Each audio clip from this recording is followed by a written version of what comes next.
Everyone is showing off their dresses, showing off their suits and traditional wear and everything in between. Abra, it's over to you.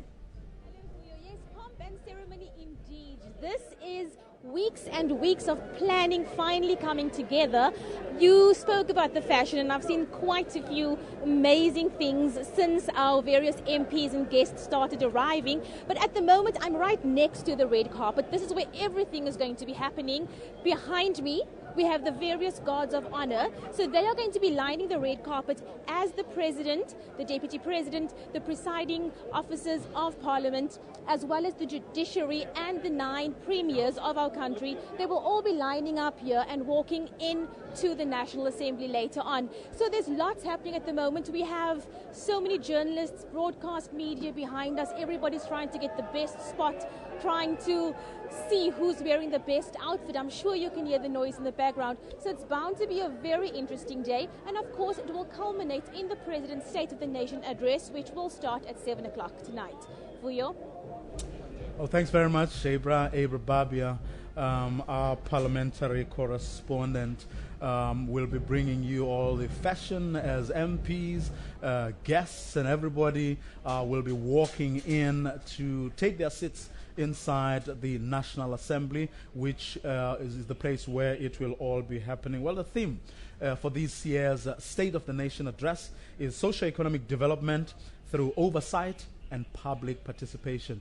Perhaps a fitting theme given the challenges facing our country, but also given the fact that we are going to be taking stock of the 20 years of our democracy, what went wrong, what did we do well, and how do we make sure that everything we did well we do even more of. But of course, where we are falling short, how do we rectify whatever mistakes and shortcomings that we have as a people and as a nation. Now, to help us begin that conversation, I'm joined here in the studio by Professor Siposiepe. Prof, welcome and thanks very much for joining us. Thank you for inviting me. An interesting theme, socio-economic development through oversight and public participation. What sort of images does this conjure up as you sort of listen to those words?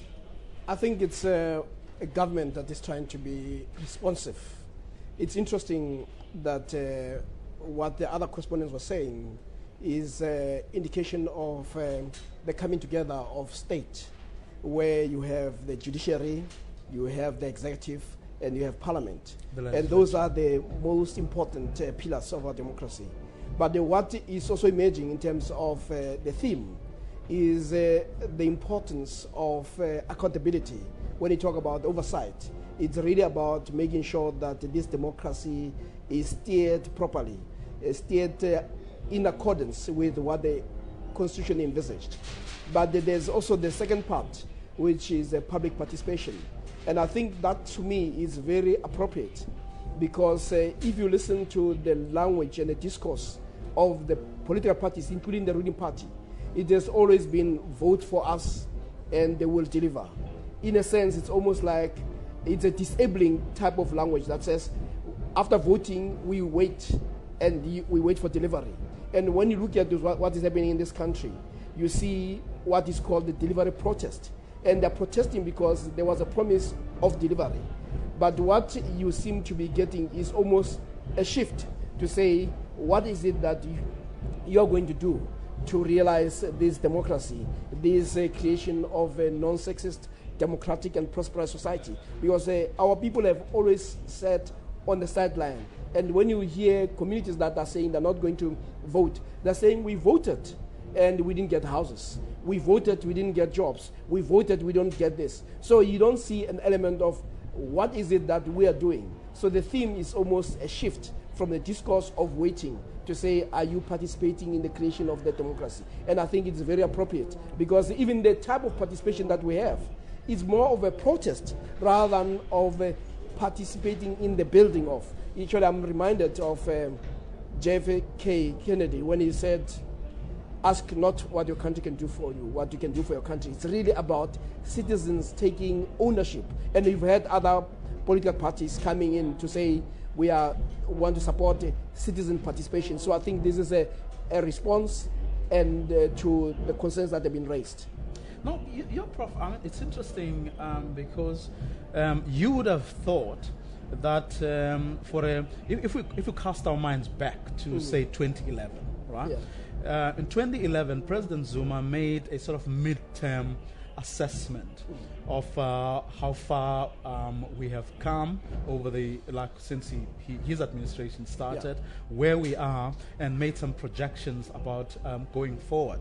And one of the most interesting for me remarks that he made at the time, or at that during that State of the Nation address, as well as in an interview I had with him afterwards, was that one of the things that the government got right was to actually get a conversation going with all stakeholders, civil society, business, and labor, about what then was the key priority or the priority of the government. Remember, 2011 was declared the year of jobs, right? Yeah. And he was saying that one of the things that they did was to get that conversation going, which then speaks to public participation, because you took all the various groupings, sectors of society, brought them together and said to them, how do we move forward as a country? And what happened afterwards was that even though they were far from the ideal or from the projections that were made, but you still had over 360 jobs created in the industry, industries like gold mining, transportation, and so on, which then means that public participation does actually yield some results. So you would have thought that, the government or politicians would prioritize public participation because, after all, there are visible benefits. Yeah, what we have is also what one may call the residue of the past. When people are used to others doing things for them, it is very difficult for them to immediately move towards a state where they participate. And I do think that South Africans are politically active, but they're not active in a way that we would want them to be involved. For instance, our people participate in protests.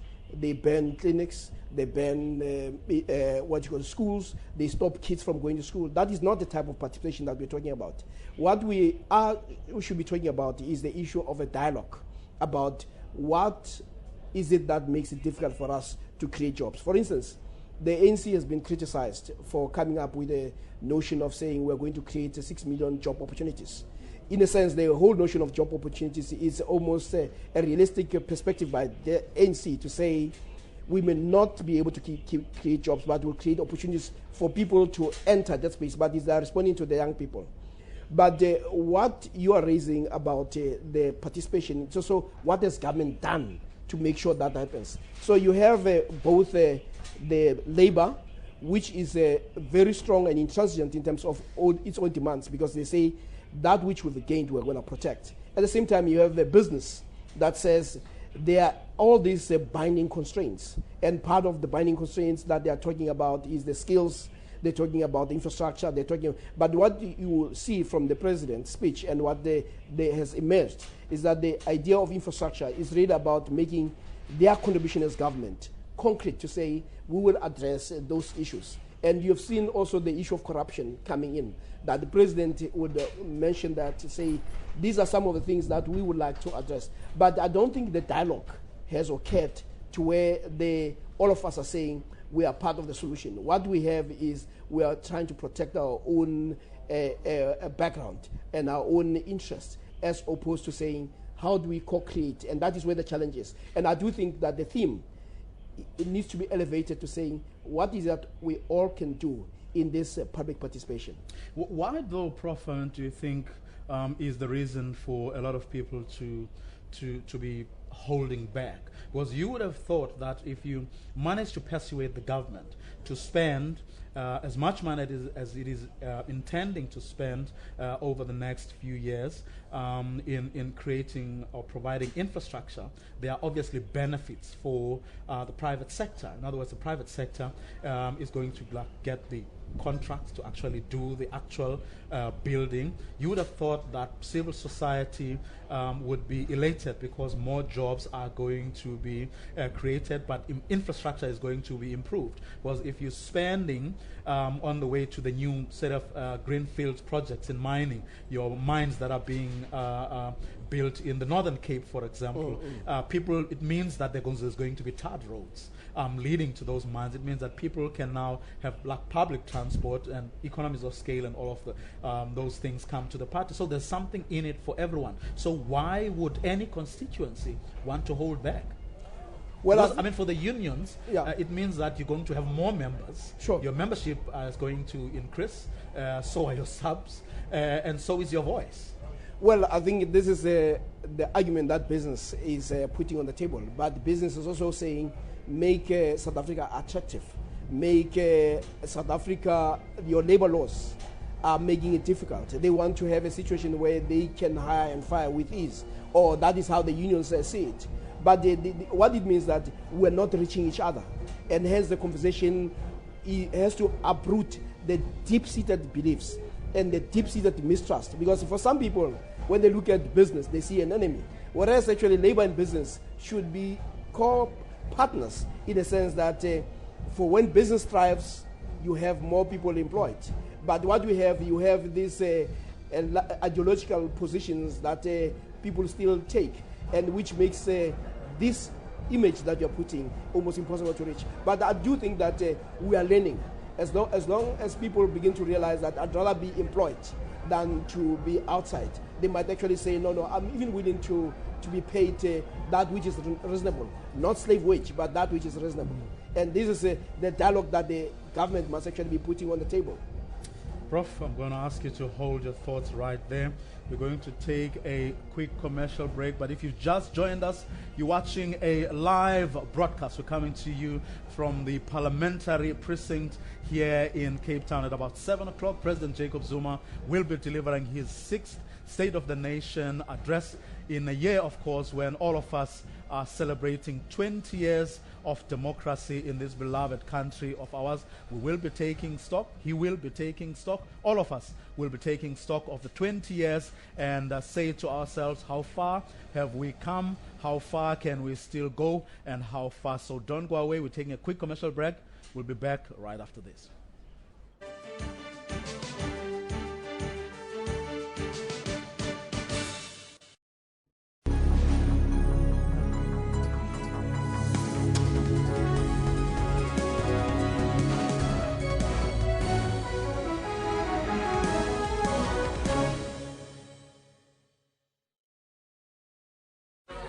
Castle Lights.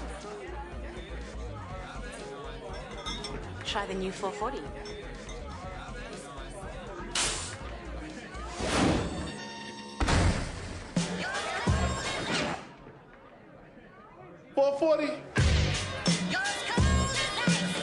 Try the new, bigger 440 mil for an extraordinary night.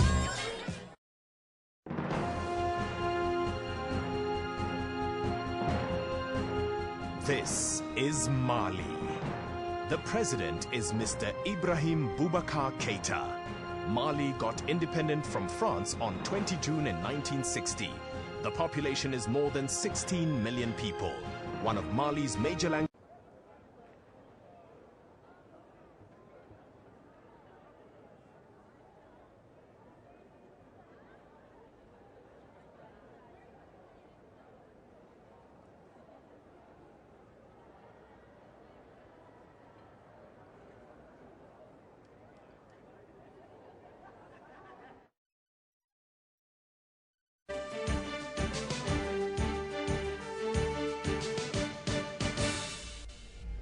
Welcome back. If you just joined us, you're watching a live broadcast coming to you from the parliamentary precinct here in Cape Town. In another hour or so, President Jacob Zuma will be delivering his 6th State of the Nation address, and all eyes will be on him as he makes his own assessment, his government's assessment of where things are, where we are as a country, and of course leading us, marshalling us into action as we take this nation forward, not only for ourselves, but for future generations. So do stay connected, stay tuned, because we'll be bringing you all that and more. But right now, we're going to go to the other side of this parliamentary precinct, and that's where our parliamentary correspondent, Lucanyo Talata, is standing by, is going to give you a sense of what is happening where he is. Lucanyo? Vuyo, good afternoon, and good afternoon to everybody at home as well, and welcome from us here at the Flame of Remembrance to this very special live broadcast of the 2014 State of the Nation Address. Now, I am standing by the Flame of Remembrance, which is just a few feet behind me, and overlooking the Flame of Remembrance is a very beautiful picture of late President Nelson Mandela. Now, the Flame of Remembrance burns in memory of all the South Africans who had fallen in wars both inside and outside of the country's borders. It also burns to honor those very brave men and women who paid the ultimate price in the struggle for freedom and democracy in South Africa. President Jacob Zuma, a little bit later on today in his State of the Nation address, is expected to pay tribute to those South Africans, especially those who had died in the struggle for freedom. It is what history will basically judge as a very special State of the Nation address, and we do expect the President to mention just the tribute of those South Africans who had fallen for us to be here today to mark quite a significant day in our history, 20 years of democracy in this country. But I will be here to tell you a little bit more later on. For now, I'll hand you back over to my colleague Vuyo Mvoko, who's standing by in studio. Well, thanks there to Lukhanyo Kalata, who will be, of course, be going back to Lukhanyo. Well, the pictures you are seeing there are of beautiful Cape Town, famous, world famous, I must add, Table Mountain behind. We are broadcasting live from the parliamentary precinct where President Jacob Zuma will be delivering here this year, the 2014 State of the Nation address. This year, of course, being that year when we're celebrating 20 years of real freedom under the theme socio-economic development through oversight and public participation. We are going to be talking about public participation, about oversight, also about socio-economic development, how far we've come, and of course, where are we going, and how soon or fast can we get where we supposed to be going. We'll be bringing you that and more. For now, though, let's do a bit of reflection and go back. Some of the heads of state who have graced this parliament through over the years.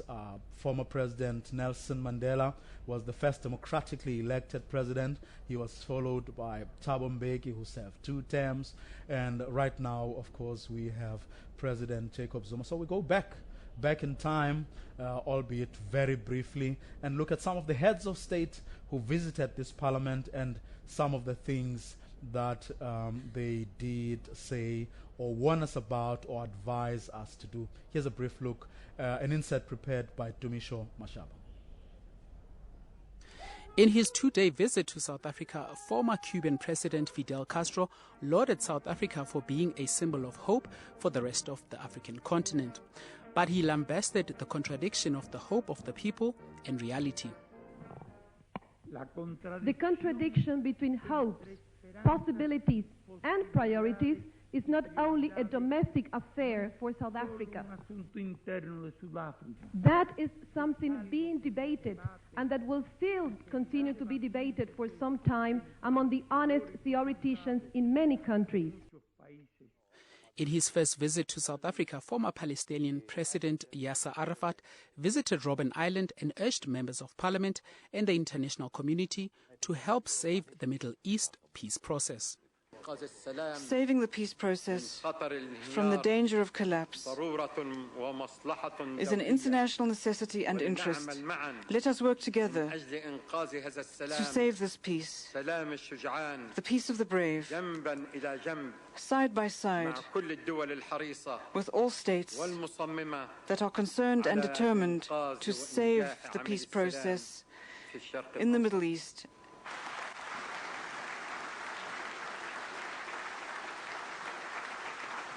In addressing a joint sitting of Parliament, the President of Nigeria, Goodluck Jonathan, insisted that there was no rivalry between South Africa and Nigeria for prominence on the continent. He also used the occasion to call for more stronger democracies in the African continent. African leaders, and particularly our parliamentarians, must commit to the plan to check the proliferation of small arms and light weapons. The production, circulation, and use of these arms and weapons pose a serious threat to political stability and the safety and welfare of our people. Dumiso Mashaba, SABC News. Well, that inset by Dumiso Mashaba. Going back to bringing us some of the heads of state who visited, who addressed joint sittings here in Parliament. It's interesting, Prof, that, if you listen to Yasser Arafat, he was talking about the peace process. We're still talking about the peace process in the Middle East. Interesting that Goodluck Jonathan is talking about competition between South Africa and Nigeria. And right now, in fact, surveys that have been conducted recently are saying that, in fact, Nigeria is going to overtake South Africa as the leading economy on the continent. Of course, a lot of our people are quietly nervous at the fact that we're going to lose this status, which have been clinging on to for quite a number of years. It's amazing how things change and how they remain the same. Well, I think one of the things when you look back at the three presidents that it's worth a comment is the different challenges that they face. First, one must look at Mandela. When Mandela had a challenge of building a nation, and he succeeded. And then you had Thabo Mbeki, who had to take the level of building the nation to the economic sphere. Hence his discussion about transformation of the economy and the famous speech that he gave on two nations. At the same time, we saw the state becoming almost capacitated, where it became almost technocratic and bureaucratic. And this current president came almost on the ticket of connecting the people back to government. And hence, even the language of participation is really about that reconnection, whereas we are creating an architecture that was strong under Mbeki's government, but also it was necessary for us to be able to build to the next level, where people begin to take advantage of the state apparatus that were created then. If you talk to other ministers, they will tell you that the post-1994 state building occurred under Thabo Mbeki's presidency. But what you also see as most interesting is that we still remain an internationalized country, and hence the idea, which is what we should tap on and leverage. But the issue that you're raising about Nigeria and South Africa is also true. South Africa has the best infrastructure, but the human resource deficit is very strong. Hence, the commitment by this government, or at least the noise that has been made by the NDP, is a very positive one. It says all these wonderful things that you're talking about will not occur until you build state capacity. And when you look at Nigeria, the difference between us and Nigeria is that that is a very huge country with a large number of people. And for as long as it invests in its people, it will easily overtake us. And once you have people being educated, what you have also the possibility of many entrepreneurs emerging from that. Hence, the NDP and also probably the ANC has also said that education must be an essential service, which means that we must invest in that. When one president who was there briefly, Khalima was the president, he says that one of the priorities that we should pay attention to, he says there are three. He says it's education, education, and education. So if we want to be a competitive country, we need to address that which has been considered to be one of the binding constraints we face in this country. It's interesting you mentioning that. You sort of gone from the issues that arise from the conversation, from what those leaders were saying when addressing the joint seating of the two houses, picking up from that, and then you immediately take those to the National Development Plan. And the reason I'm saying this is interesting because I remember having this conversation with Cyril Ramaphosa, who was at the time, it was on the eve of him being elected deputy president of the ANC. And I asked him about the one thing that he thought Jacob Zuma had brought to the table that no other president or none of the two presidents had brought in. And he said, for the first time, you have a rallying point for us as a nation. And that project is the National Development Plan. Of course, he would say that was he the sponsor of that project. Yeah. He is the deputy head of the National Development Plan. But it's interesting that he made that point, particularly because, and the point he was making was that even though a lot of people still have problems with other sections or certain issues or how certain points are argued or developed within the National Development, he said we should appreciate the fact that there is this concept of a national development plan around which we can rally as a country. Of course, with that would come then the necessary work or improvements that some of us believe need to be made to the concept itself, but also to how we then move forward from the concept or just simply an idea to actually making it work for our nation. Yeah, I think that is innovative in two senses. It's innovative because it forces the ANC not only to think in 5-year cycles. You see, in the past, the ANC was always worried about the next election. And when the next election comes, what you have, they felt that they had to come up with a new policy. But when you have a plan that looks beyond the 5-year plan, what it means, it forces you to build continuity in the system. I guess also, I mean, if it was to work, then it also does away with what I think has been a problem over the years, where if a new administration comes on board, then they basically throw away everything that would have happened, before them, and they almost reinvent the wheel. And you can see also with their manifesto. If you look at the ANC manifesto, it is nothing new than what it was 5 years ago. What they're saying is that it still remains unfinished business. But if you went back in the past, they would have been forced by force of habit to come up with something new, to coin new phrases. So we actually became a country that always comes up with new phrases, come up with big ideas, but we were not able to sustain them. So the National Development Plan says, let's look at ourselves in 2030. And let's build the building blocks that will take us there. Let's put the milestones. So that way, you are not going to be able to deviate. So it will be an issue of tactics, not so much about the purpose, about where you're going. So it's almost like a compass where you know where north is. And all you do is adjustments based on how the seas or the winds of change may have blown you off the mark, but you know where you're going. So that is one thing that is positive. The second element that is positive about the NDP, especially for those people who have problems with certain sections, that must be seen not so much as an opposition, but as an invitation to a dialogue around those issues. Well, it's interesting also because, Prof, you will recall, especially in recent times under the leadership of Helen Zille, the DA, who are staunch critics of the governing party, have not been shy to say, actually, this government has good policies. And they have had them for quite a while. The only problem is that has been the pace, of actually getting on with the job. In other words, they wouldn't change much from what the ANC has put in place, except that they will move towards implementation.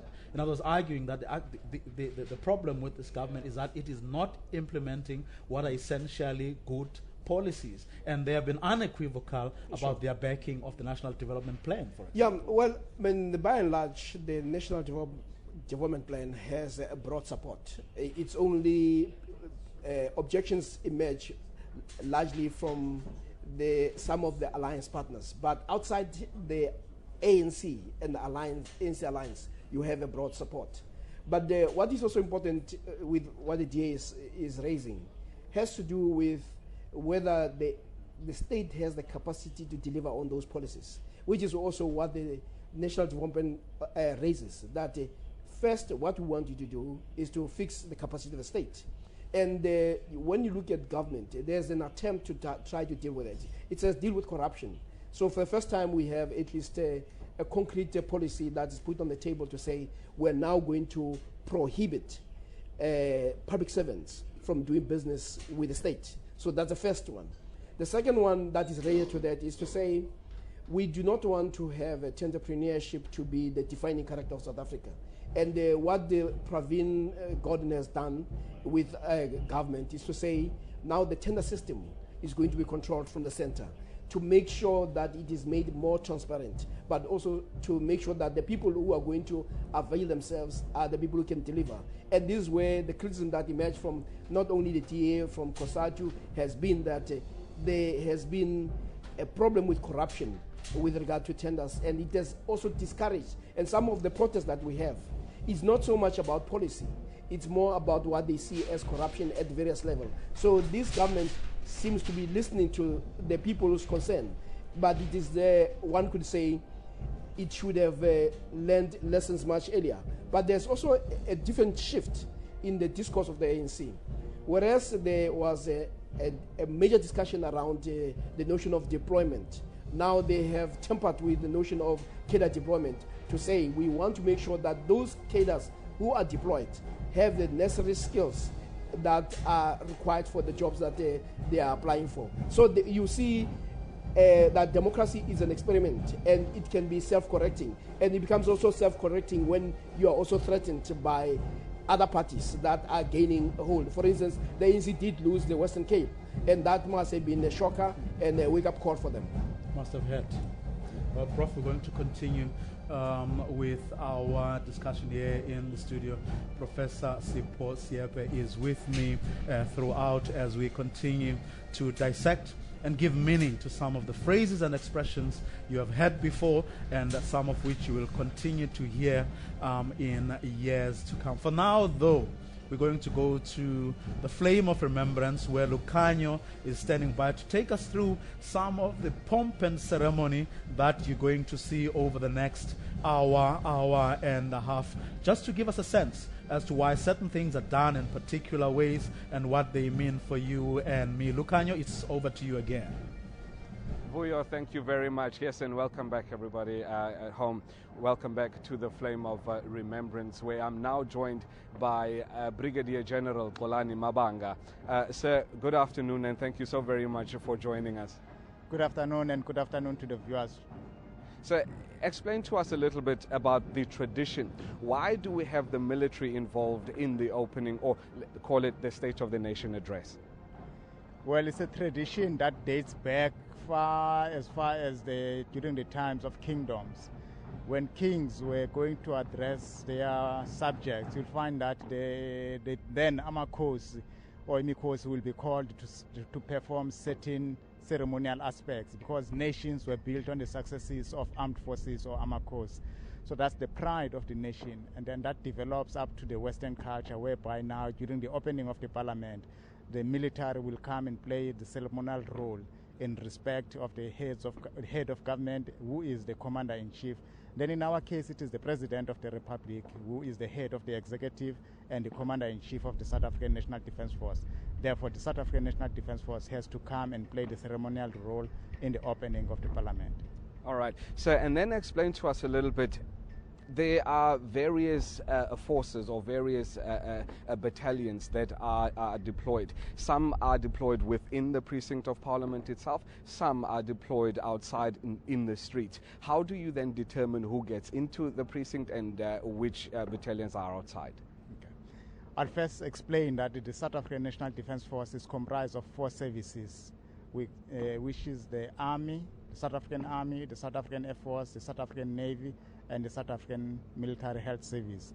That is according to their order of seniority. Then in terms of the ceremonies that we perform in the parliament, they will rotate among the services.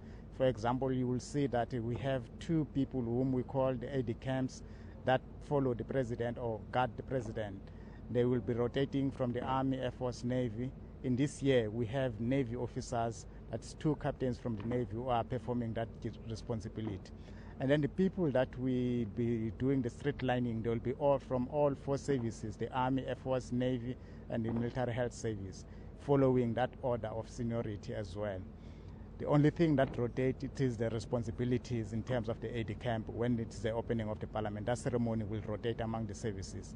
Then the other thing that we have, which is only performed by the National Ceremonial Guard, in the South African National Defence Force, we also have a component that we call the South African National Ceremonial Guard, who are performing the guard of honor, as well as providing the national band, or the band, the National Ceremonial Band.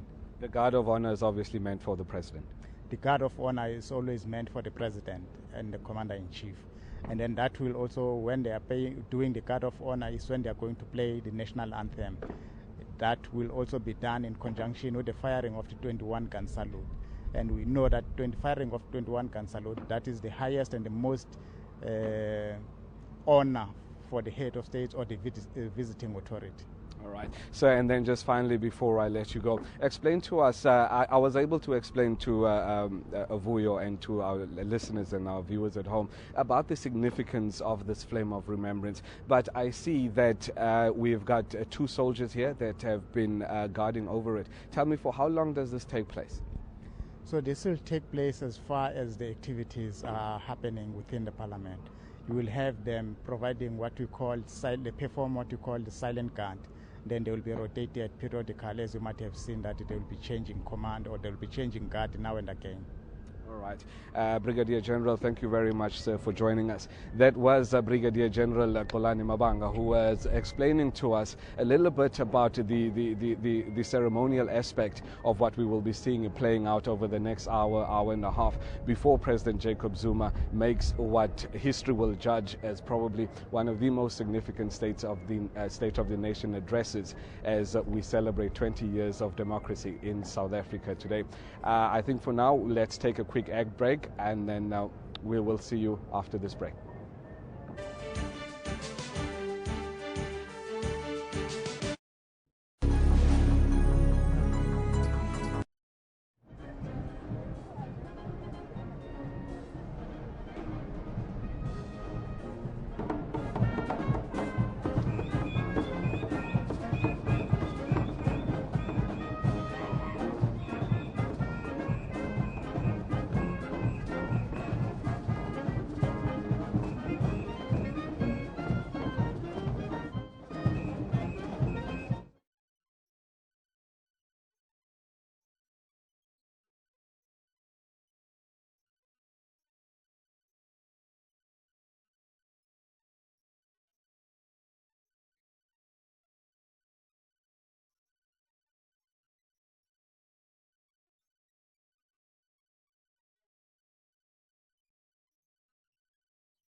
Welcome back, and if you just joined us, you're watching a live broadcast of this year's State of the Nation address to be delivered by President Jacob Zuma, this being his 6th State of the Nation address in a year when we're celebrating 20 years of democracy. How far have we come as a country? What are our challenges? What have we done well that we need to reinforce and do more of? But where have we failed? And how are we going to make sure that we rectify those mistakes for ourselves, but also for future generations of South Africans? Welcome to this special broadcast brought to you by SABC News. Now, fashion has been very much a part of this day throughout the years. MPs, visitors, we see the glitz and glamour on the red carpet, people showing off their traditional wear, also showing off their suits and everything in between. And this year is no different. Now, Abra Babia has been on the red carpet speaking to some of the people. Let's have a look at something she recorded, or we recorded a little earlier. And people have started arriving on the red carpet now, and as we've expected, ladies are coming here in beautiful, bright, flamboyant clothes. With me right now, I have an MP, and she's going to tell us a little bit about her outfit for the day. Ma'am, thank you for joining us. How did you put this together? Did you have it designed especially for the day? Tell me about your outfit. You know, I was helping my designer. What I needed is something that will keep on encouraging my powerful thoughts to think about the needy out there, especially in my constituency. I'm from Polokwane and I take care of the orphans and whoever need help. That is why this powerful color with powerful thoughts. Ma'am, and this year we are, as a nation, celebrating 20 years of democracy. Tell me about your thoughts of our democracy. Tell me about highlights as an MP that you've experienced over the past few years. You know, having people who were not having houses before, and now they have them. The orphans who were staying alone without help, and now they have social development department who is taking care of them. That inspires me. Well, some of the people who arrived a little earlier, speaking there to Abra Babia, parliamentary correspondent, about their hopes and wishes, but also, of course, showing off their dresses. You're watching a live broadcast of the 2014 State of the Nation address. In case you get confused, a few months from now, there will be another one, because this, of course, is the year in which we are holding our 5-year election. Another election is looming. In fact, electioneering has already started, and as the SABC will be bringing you more of that. We'll be bringing you debates, we'll be bringing you discussions, we'll be bringing you whatever it is that the politicians and indeed our people, you, the people, will be doing, saying, hearing over the next few months. Well, there's the band arriving, making their way to the parliamentary precinct, and over the next hour or so, we're going to see a lot of that. The president, of course, being the one who will be the last person to arrive before that keynote address, which he will be giving around 7 o'clock. You will be seeing members of our judiciary, all the judges, the provincial judges, as well as the judge president and his deputy. You will be seeing a lot of visitors lining up the parliamentary precinct, curious to see who's wearing what, but also who will be saying what a little bit later on. We will be seeing all the music, the 21 gun salute. We'll be bringing all of that live here on Channel 404, as well as on SABC2 in less than 15 minutes. SABC2 will be joining us as well. So all of that and more we'll be bringing you as this day progresses. An important day in the political calendar of our country, because this is the day when the people we have elected tell us what it is that they have been doing. In other words, they account, but also tell us whether they have a vision for where we are supposed to be going as a nation. We'll be bringing you all that and more. And with me here in the studio is Professor Sipho Siepe, who is helping me go through this day, giving us an analysis of some of the things that have been said, some of the things that are going to be said. For now, though, let's take a look back at the opposition. The opposition has been very much a part of this vibrant democracy of ours. Let's take a look at some of the things that they have said and done over the past 20 years. Of course, it's difficult to do that, in fact, impossible to do that in a few minutes, because 20 years is quite a lot, but we're giving you just a little bit of a sense. Tony Leon served as leader of the Democratic Alliance, the official opposition party, from 1999 to 2007. His style in parliament was brash, vigorous and fearless. An engaging and articulate speaker, Leon proved a thorn in the side of the ruling party. From these benches, I witnessed the last white president turning his back on the convictions of a lifetime and inaugurating from this very podium an era of negotiation and democracy. From these benches, I heard the first black president renounce the racial nationalism of the past and reach out to the minority whose government had harassed and imprisoned him for more than 1/3 of his life. Wie sê ek lieg? Koos van der Merwe of the Inkatha Freedom Party holds the record for being the longest-serving member of parliament in South Africa, having served under 7 presidents. One of the main highlights is the arrival of the new South Africa, bringing in a new constitutional dispensation. Of the lowlights were the great struggle between Afrikaners in Parliament, between the National Party and the Conservative Party, in which we fought one another to the bitter end. I really regret that.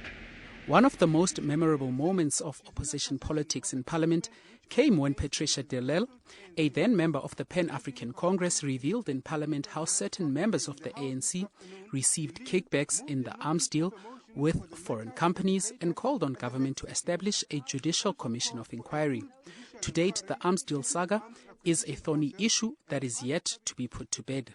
The House therefore calls for the establishment of a full judicial commission of inquiry into the arms acquisition and the offset process to determine whether certain officials and public representatives are guilty of criminal conduct in their dealings with the arms procurement process. The National Assembly would prove a really dull place without the opposition.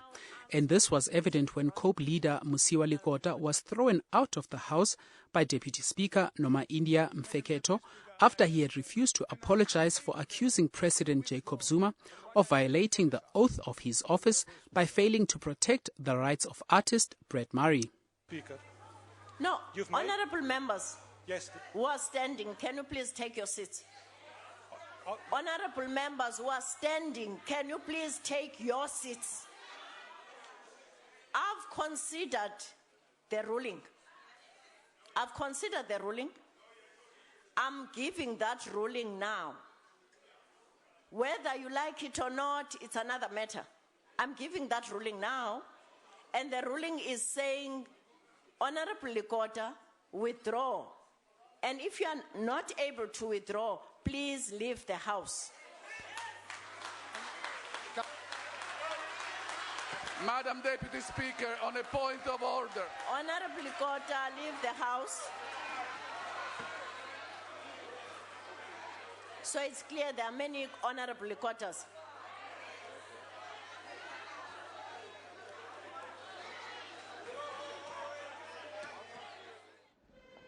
Labelled as a rising star in Parliament and a possible future of the DA, Lindiwe Mazibuko brought an interesting dynamic to opposition politics in Parliament when she was elected the new DA parliamentary leader on the 27th of October 2011, beating incumbent Athol Trollip in a tight race. The victory made her the first black leader of the official opposition party in Parliament. It means a great deal to me. As I said earlier, I'm extraordinarily humbled that my colleagues have put this faith in me, that they have confirmed their confidence in my ability both to lead this caucus and to articulate the vision and the values of this party, and I do not take that responsibility lightly. Dumiso Mashaba, SABC News.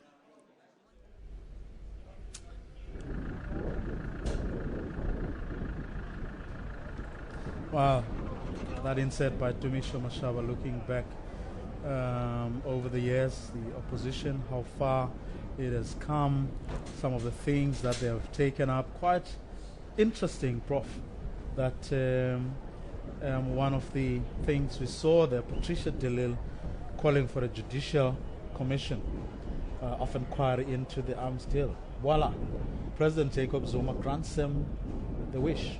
I guess the wish of many South Africans to have this judicial inquiry that's going to get to the bottom of what was, or continues perhaps to be, one of the ugliest and most controversial episodes of our democracy.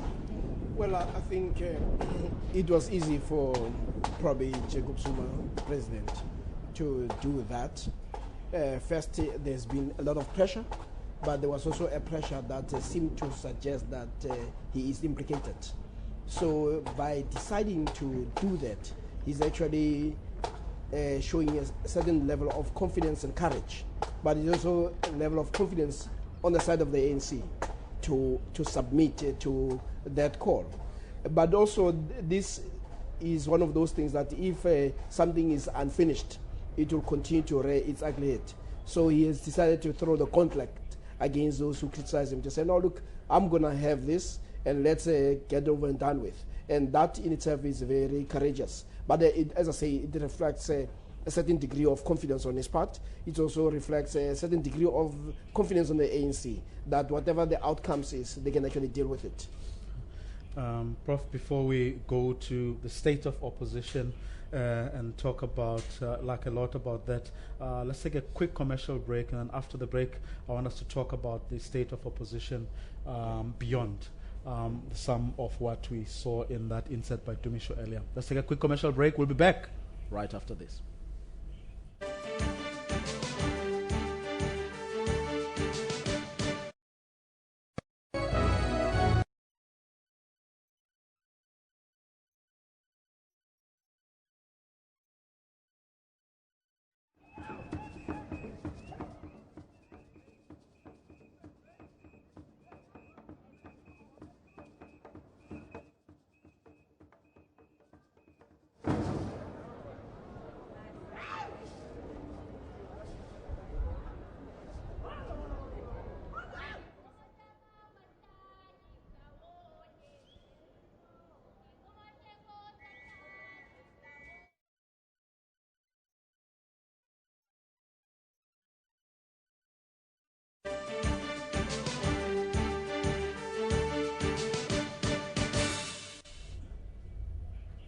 Welcome back, and if you just joined us, you're watching a live broadcast.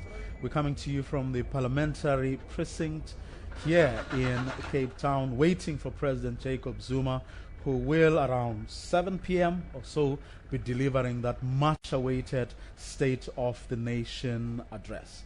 This nation has been a democracy for 20 years now. How far have we come? What is it that we still need to do a lot of, do a lot better, in order for all of us to make sure that we live in a much better country than we found it 20 years ago or so? We'll be bringing you that speech live here on Channel 404 and on SABC 2.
Of course, members of the South African National Defence Force brass band giving us a bit of music.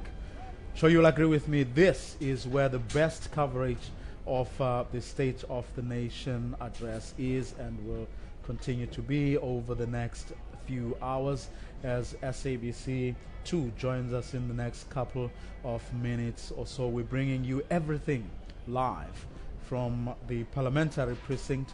That's where our studio is.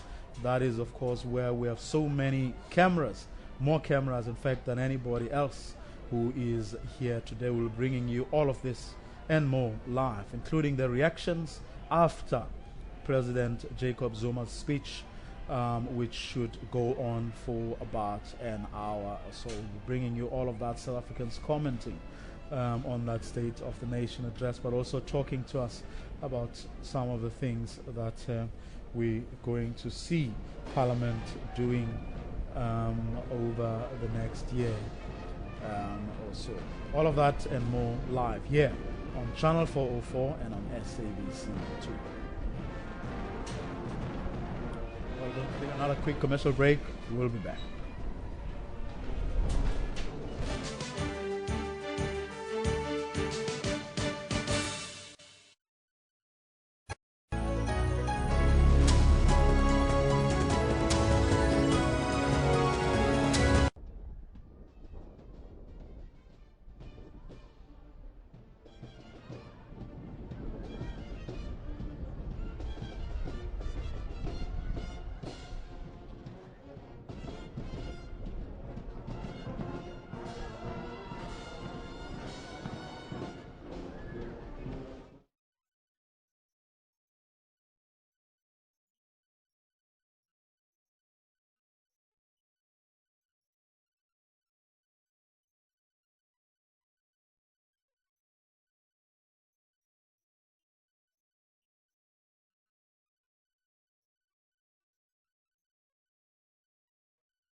Welcome back, and if you've just joined us, you're watching a live broadcast of the 2014 State of the Nation address, President Jacob Zuma's sixth.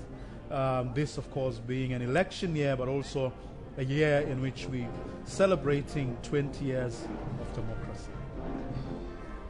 This broadcast is brought to you by SABC News, the biggest news organization on the African continent.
Well, you are watching live pictures from the streets of Cape Town.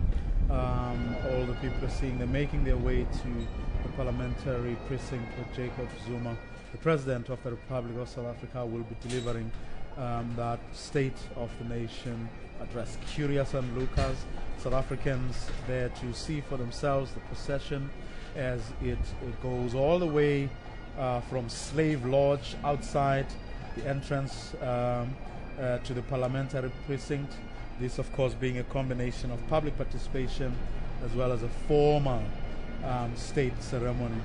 Well, the public participation part of this procession, of course, being important because Parliament, as has been said, I think previously numerous times, in fact, by the chairperson of the National Council of Provinces as well as the Speaker of the National Assembly, that they try to make sure that this institution is accessible to people and where they try to encourage as much public participation as possible in order for South Africa or South Africans to really understand or get into grips with lawmaking in this country, but more importantly, to regard this institution as theirs and the place where they can actually influence the laws that affect them in virtually every sphere of their lives. Well, President Nelson Mandela, it must be pointed out, was the one who introduced the public participation component. So it has been a part of this democracy since its establishment 20 years ago.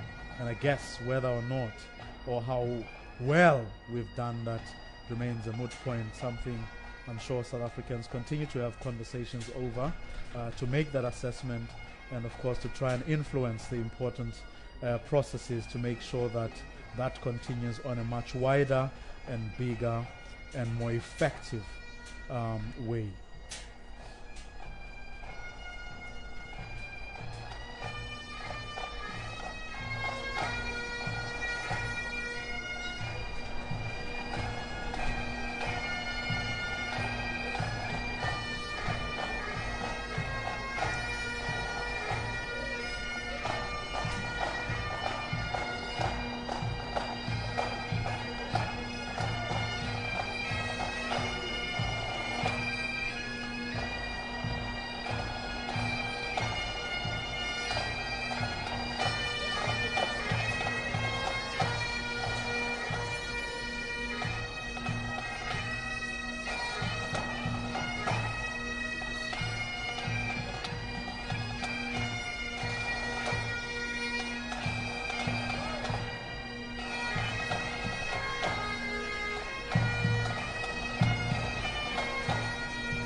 Well, Prof, let me bring you back once more. Before we took that break and then went on to other things, just to give South Africans a sense of what's going on here, I wanted us to talk about opposition politics, parliamentary politics, that is, for a short while.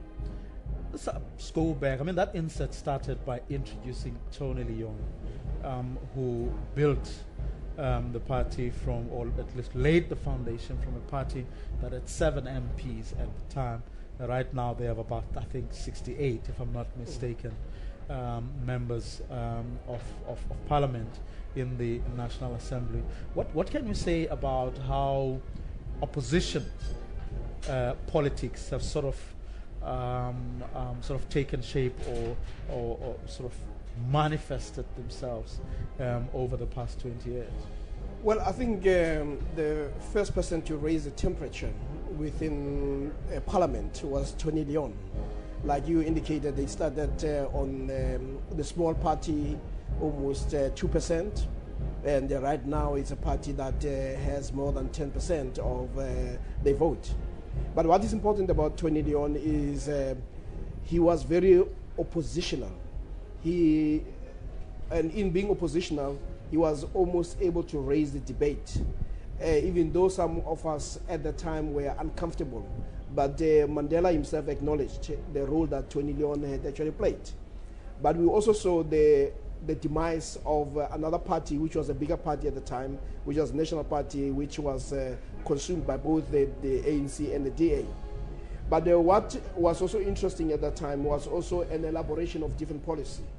But we have seemed to have moved from a opposition that was also oppositionist to an opposition that also sees itself as a government in waiting. And part of it has also had to do with the fortunes that were enjoyed by the DA. First, the DA was able to win the Cape Town, and they ran Cape Town so well that when Helen Zille got into the picture, she began to use her successes as a building block and a platform on which to campaign, to say where we govern better. So we saw her taking over the Western Cape. But with the expansion of the empire of the DA, we also began to see weaknesses emerging. Whereas in the past she used to talk about the way we govern better, we've seen her beginning to have show some weaknesses. Those weaknesses leading to where right now there are certain areas where she sees that there seem to be no-go areas. We've seen a lot of protest. So we don't see the language of opposition being that language that says where we govern better, because there are people who suggest differently. Even when it comes to job creation, the DA can talk about the job creation, but when you look at statistics, they can't say they've done so well on job creation. But nonetheless, the opposition has got into a stage where it can say we stand toe-to-toe to the ANC. They acknowledge that the ANC is still hegemonic, but they believe that they can make inroads into that hegemony. Hence, we've also seen coalitions beginning to form. Of course, some have been a miscalculation. If you take, for instance, a newcomer like Ahang, that has been a dismal failure and a serious embarrassment, and more so an embarrassment to the leader of the DA. But nonetheless, we could say there are some things that we take for granted, and that is how stable and normal our democracy is. That if you were to listen to the language that was spoken in 1994, it was always about this fear that when black people take over, everything will go down the drain. And there was also a fear that if Mandela goes, then we're going to also have mayhem. But we have stabilized. Mandela is gone, and of course it was very sad for South Africans to have to participate publicly in his funeral. But what he did, the fact that the markets did not change, the support that we got indicates how stable, at least in terms of the foundations of democracy, South Africa is. And I do think that the opposition has a role to play, but it has to find an alternative language, a language that says what distinguishes us from the ANC are these policies, as opposed to simply we oppose anything that the ANC stands for. Like you indicated earlier, that when the ANC put together the National Development Plan, we saw the opposition saying, at least we can find a common cause. And that in itself shows a certain degree of sophistication and growth. And that one hopes that even the ANC will see the opposition as not only being oppositional for the sake of being oppositional, but oppositional to say some of the things that you're putting on the table will not take us elsewhere. I think in the long run, we might get to a position where the parties begin to say what's in the best of South Africa, not so much what's in the best interest for the party. Well, Prof, I want us to continue with this discussion about the state of the nation's opposition parties. That's when we come back after this quick commercial break.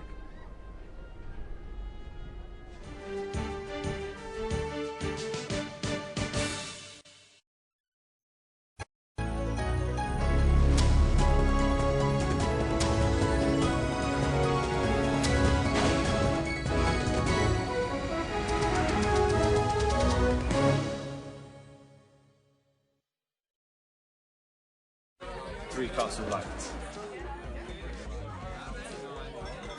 Try the new 440. Let me tell you why I'm asking. I'm not being silly or haughty, or it's just that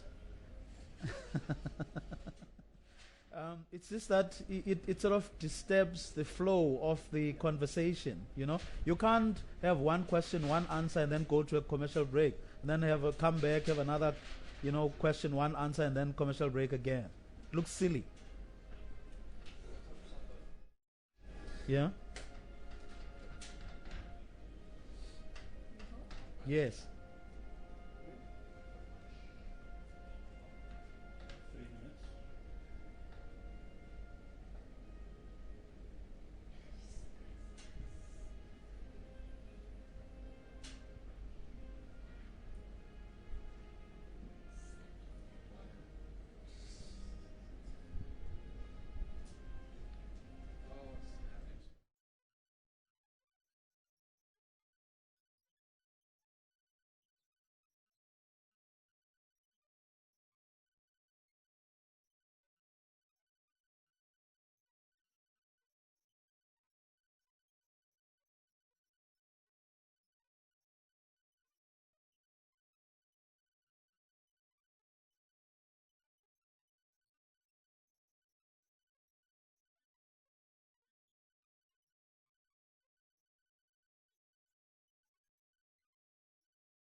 Welcome back. You're watching live pictures here in Parliament. The Speaker of the National Assembly, Mr. Sisulu, as well as Mr. Mninwa Mahlangu, who is the chairperson of the National Council of Provinces, the two presiding officers for today's ceremony, the State of the Nation address to be delivered by President Jacob Zuma. Both of them are receiving their special visitors. They are, of course, now making their way into the House, where the speech will be delivered around 7 o'clock or so. But before then, we'll be bringing you everything that's happening on the roads, on the red carpet, inside the National Assembly, and everywhere else where we can reach. We'll be bringing you all of that, the pomp and ceremony, the 21-gun salute, all of that and more here on SABC 2 and Channel 404.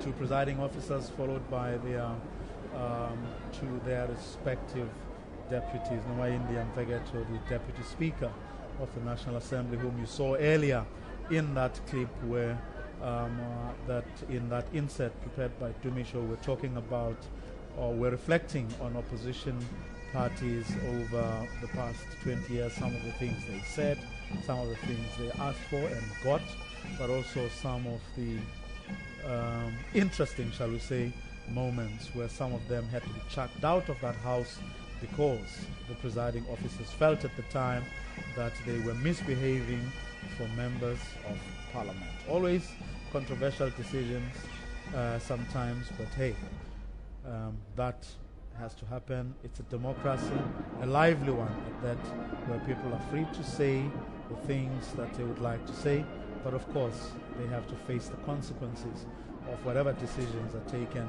once they behave or misbehave, depending of course from what vantage point one is sitting.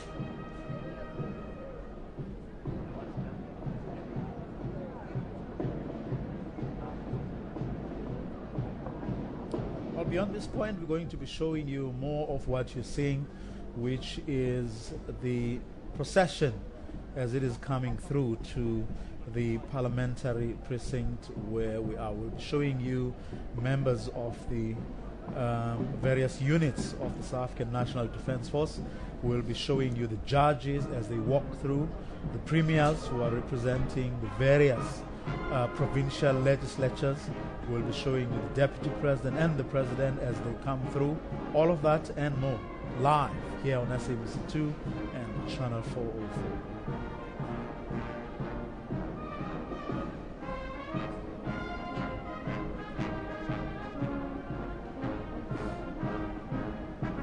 Well, if it so happens that you are in the office but you'd still like to follow this live broadcast, you can of course tune in sabcnews.com.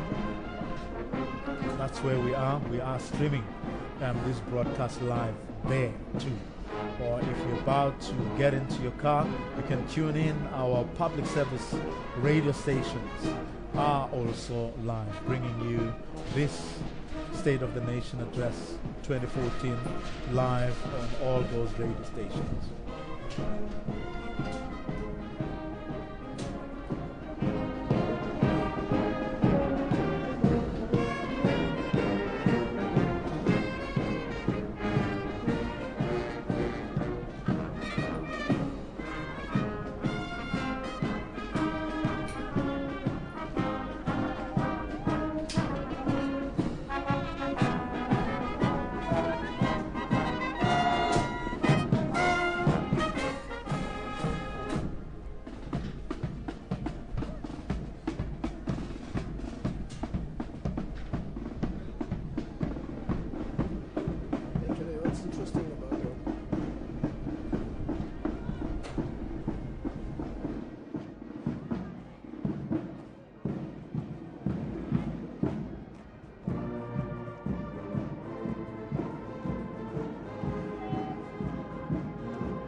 seeing members of the Presidential Guard also making their way to the parliamentary precinct from the streets outside, just outside Parliament.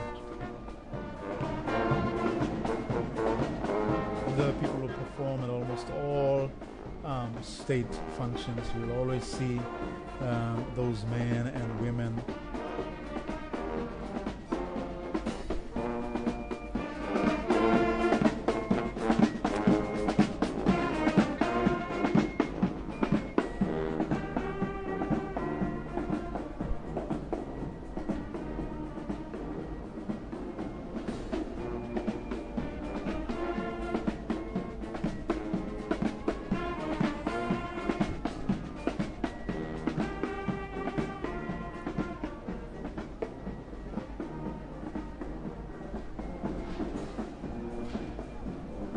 Well, there you have them, members of premiers of the various provincial governments across all 9 provinces.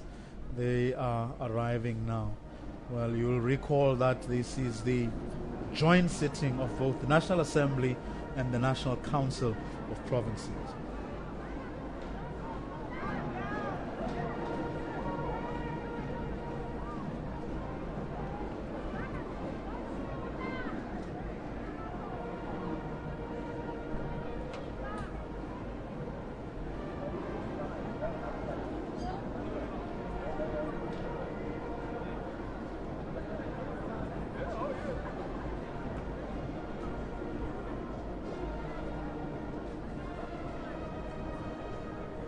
I was wondering there why the Premier of the Western Cape, the only non-ANC Premier, was right at the back. Looks like they're in alphabetical order, in case you wonder. It's the Eastern Cape first, Free State, Gauteng, so on until you get to the Western Cape.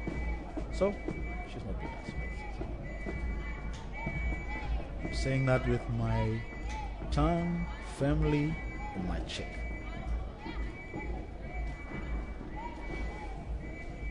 Members of the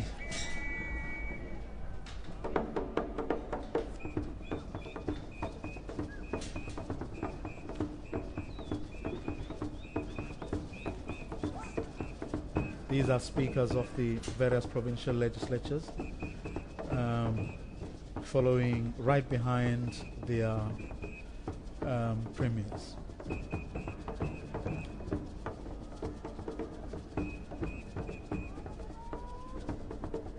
These are the people who preside over provincial legislatures, doing the same work that the speaker and the deputy speaker, the the chairperson and the deputy chairperson of the National Council of Provinces do. Order in the House. It is their responsibility to make sure that the legislatures function properly, according to the rules agreed to by all parties represented in all the legislatures. Back to the premiers.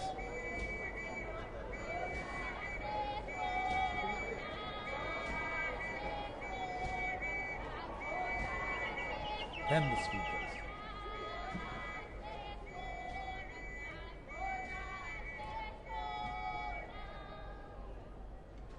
It looks like there's a particular order in terms of these speakers. I see Gauteng right at the back.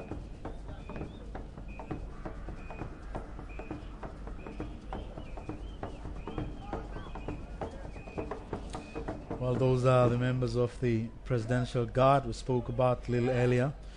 They've taken positions, which means we're getting closer to the moment of the 21-gun salute.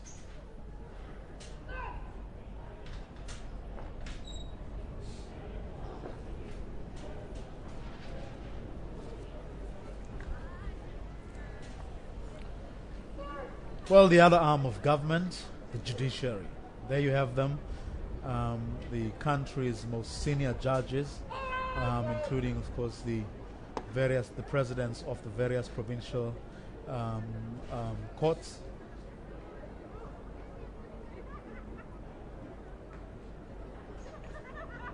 Judge President Mogoeng.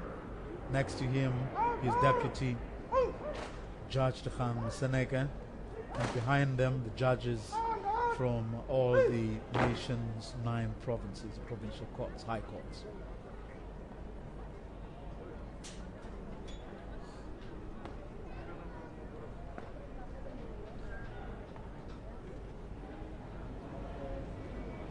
One of those very few moments where we get to see the legislature, the executive, and the judiciary coming together, all pillars of our democracy coming together.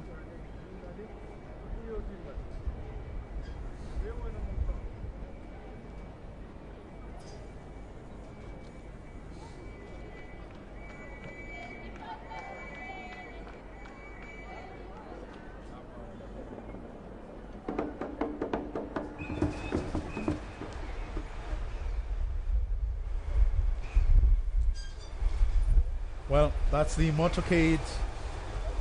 Behind that motorcade you see is the Deputy President of the country, Kgalema Motlanthe.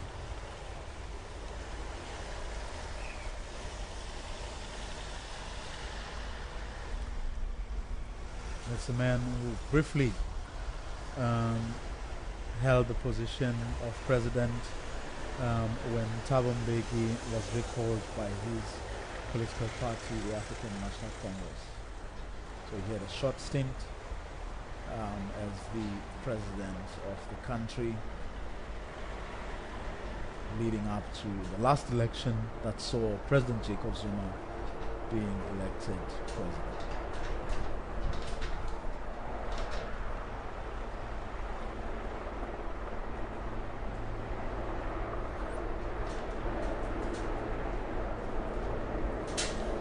Back to the judges, led by Judge President Mogoeng.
Well, members of the judiciary making their way into the National Assembly chamber. Behind them, or leaving behind, members of the Presidential Guard of Honor who have taken position in front of the National Assembly.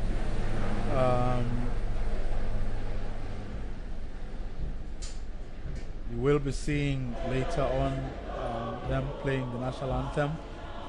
That, of course, going to be followed by a 21-gun salute and an Air Force fly past will also take place. In fact, already we're hearing some of the aircraft noises above us as the members of the judiciary made their way into the chamber.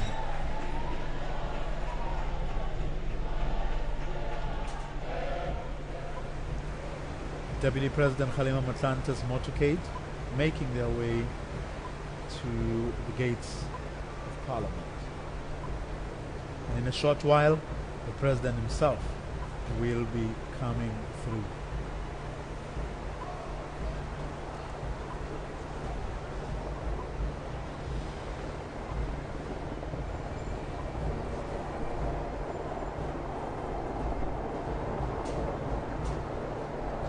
This is a procession that started all the way back to the slave lodge which is a few kilometers from Parliament. It went through some of the main streets of Cape Town, Adley Street among them, all the way to the parliamentary precinct and into the house.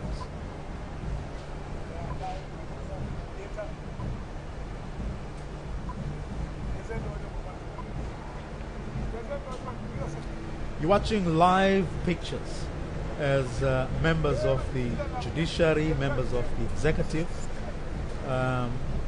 Deputy President Kgalema Motlanthe, whose motorcade you're seeing there, all of them making their way for the 2014 State of the Nation address, where President Jacob Zuma is going to be speaking to the nation about the plans that his government has for this nation this year, 2014, the year in which we'll be having a national election, including, of course, elections for provincial legislatures, but also a year in which, as a nation, we're celebrating, and I'm sure we do have a lot to celebrate. We are celebrating 20 years of our democracy. So that assessment of where we are as a nation 20 years on is expected to come through this evening as President Jacob Zuma delivers his State of the Nation address.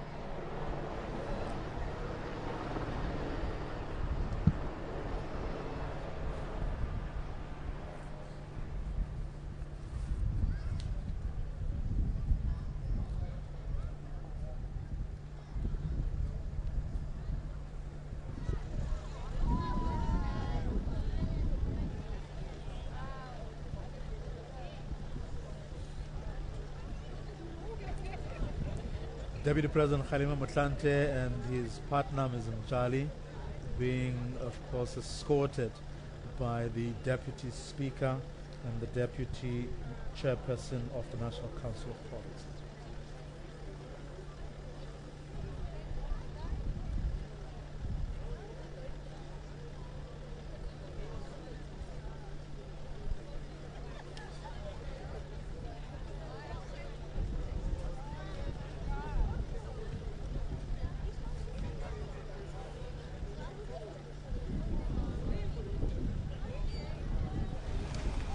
And there comes the President's motorcade.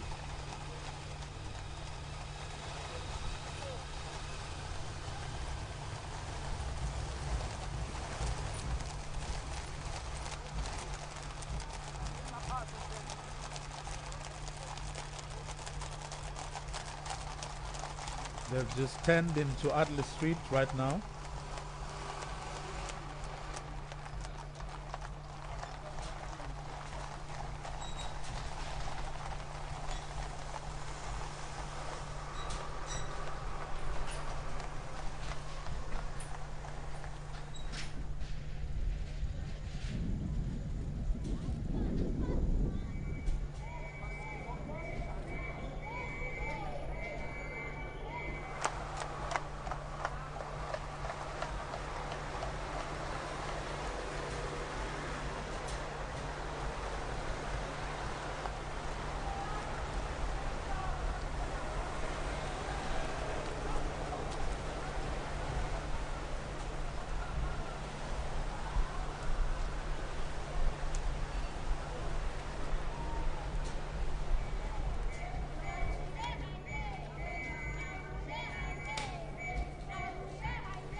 Well, that's President Jacob Zuma's motorcade It is right now on Adel Street from Herengracht. Well, at the upper end of Adel Street, the motorcade will then turn left into Spin Street, and 100 meters further on to the right into Parliament, which is the same route that man and his partner, Deputy President Kgalema Motlanthe, took. The President will take the same route, and you will then see the Speaker of the National Assembly and the Chairperson of the National Council of Provinces meeting and greeting the President at the gates and then taking them through the parliamentary precinct into the National Assembly. Het helpt je? Ja, dat helpt je. Okay.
There he is, President Jacob Zuma and his wife, making his way to the parliamentary precinct. They are about 100 meters or so from the gate of Parliament right now. So they are almost there.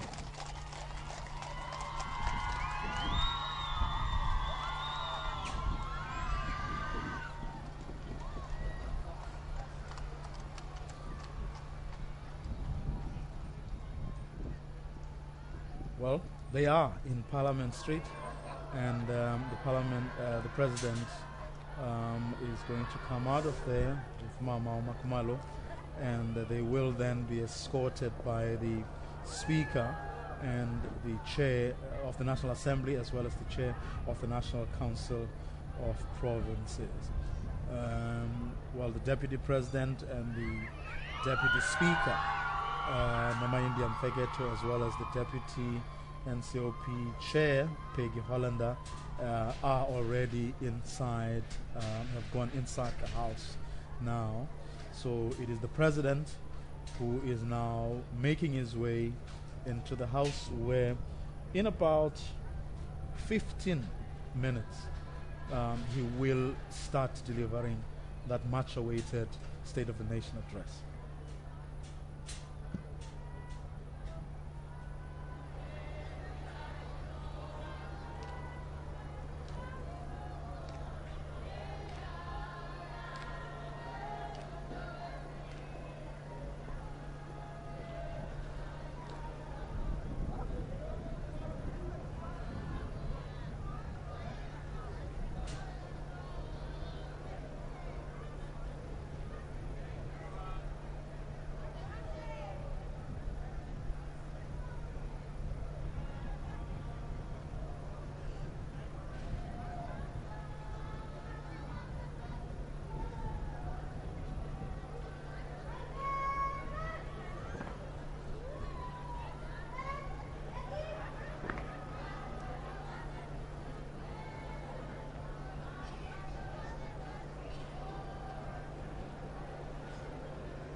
There you have him, President Jacob Zuma, greeting some of the onlookers. Well, among the people you are seeing there are, of course, it's the junior guard of honor comprising of high school learners.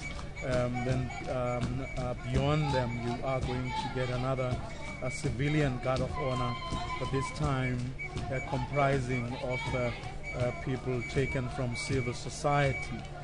But you're also going to get eminent persons. These are people who have been selected by provincial speakers who have made an exceptional contribution to their communities and to their country.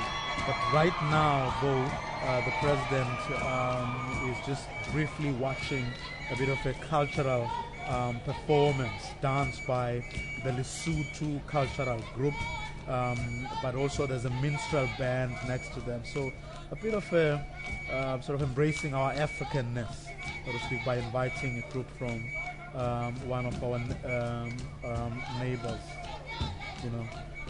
But also you are going to get a local band from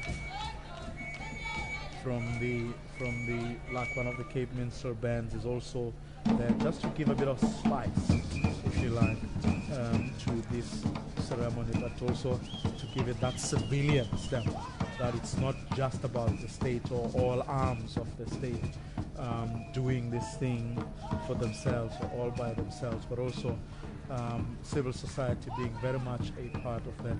But I guess also giving those children, those high school children, something to aspire to. I mean, this is a dignified occasion, and I'm sure, like a lot of them, would like to be some of the people that they are seeing here today. Well, there you have the minstrels as well as the dancers.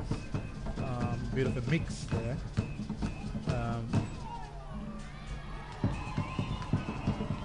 Unity in diversity, I think, is the common phrase that a lot of us, a lot of South Africans like to throw around.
President is now meeting the eminent persons. These are people who have played significant roles in their respective provinces, building the communities in their provinces.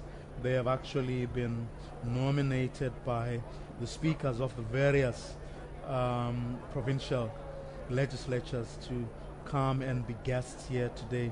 The man in grey that you're seeing there speaking to the who just greeted the president is, of course, Sam Zuma. Sam Zuma, as many of you will recall, is the famous photographer who took that famous picture of Hector Peterson. He now lives in the province of Mpumalanga.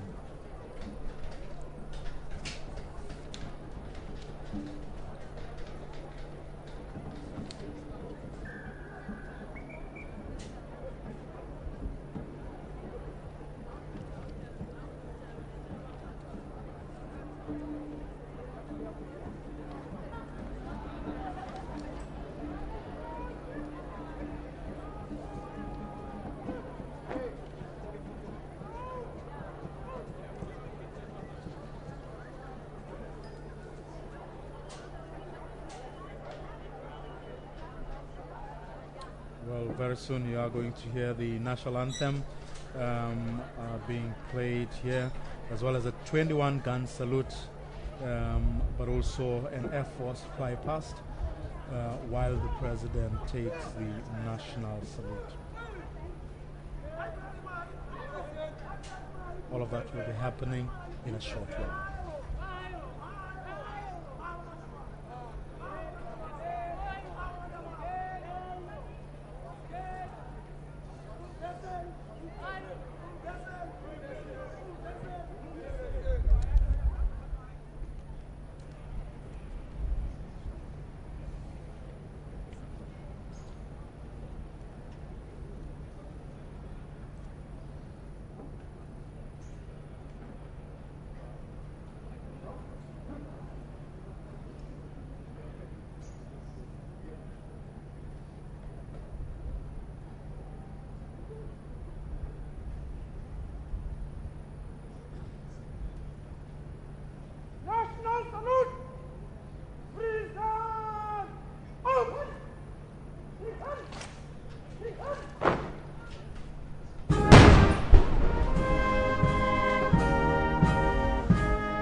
just to give you a sense of some of the people who were there, it's really a whole wide range of people. It includes former presidents, former deputy presidents, former presiding officers of both houses, members of the judiciary that you saw earlier, members of the diplomatic corps, foreign dignitaries, guests of various members of parliament, including the members of the executive, really South Africans from all walks of life.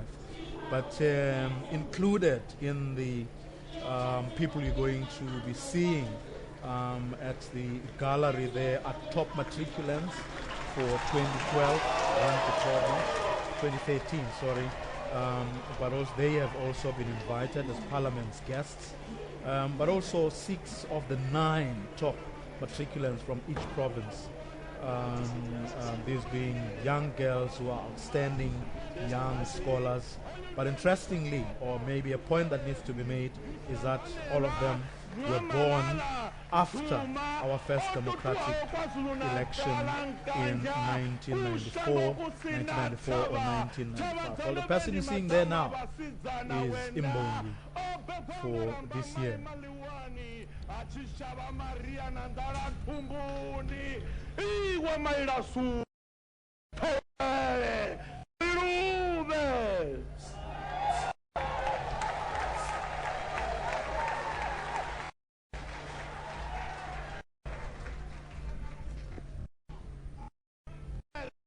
Bozandara Navara Ndronodara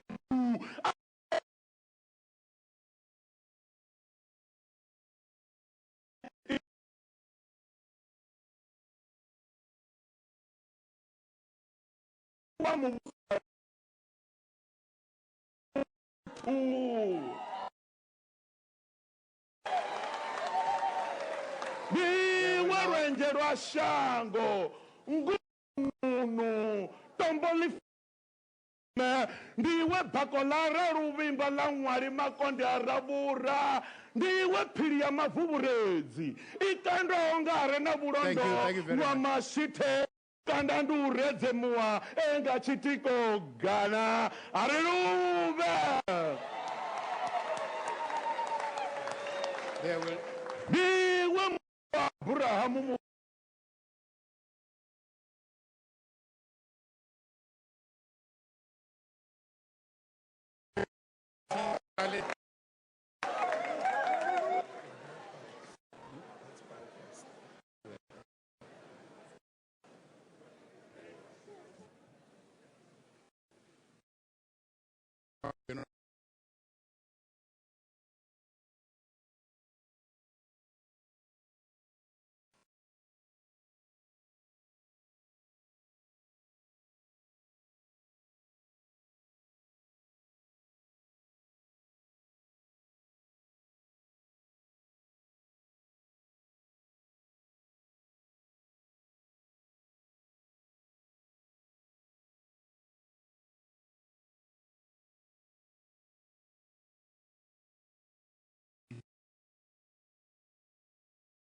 Abraham A in his State of the Nation address to Parliament. I now call on the Honorable the President to address the joint sitting. The President.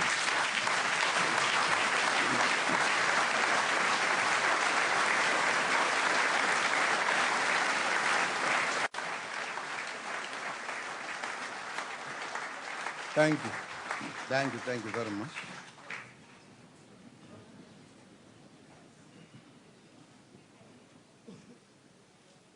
Honorable Speaker of the National Assembly, Chairperson of the National Council of Provinces, Deputy Speaker of the National Assembly, and Deputy Chairperson of the National Council of Provinces, Deputy President of the Republic, Honorable Kgalema Motlanthe, former Deputy President Baleka Mbete, Honorable Chief Justice of the Republic, and all esteemed members of the judiciary, honorable ministers and deputy ministers, distinguished premiers and speakers of our provinces, chairperson of SALGA, and all local government leadership. Chairperson of the National House of Traditional Leaders, heads of Chapter 9 institutions, the Governor of the Reserve Bank,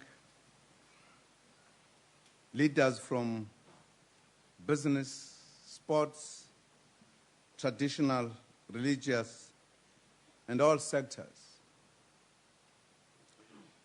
members of the diplomatic corps, special and distinguished guests, honorable members, fellow South Africans.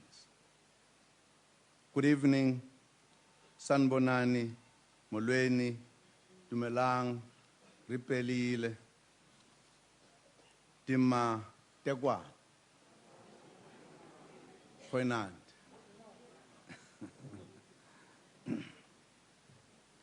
I wish to thank the presiding officers for this opportunity to speak to the people of South Africa on this occasion of the last State of the Nation address of the fourth democratic administration.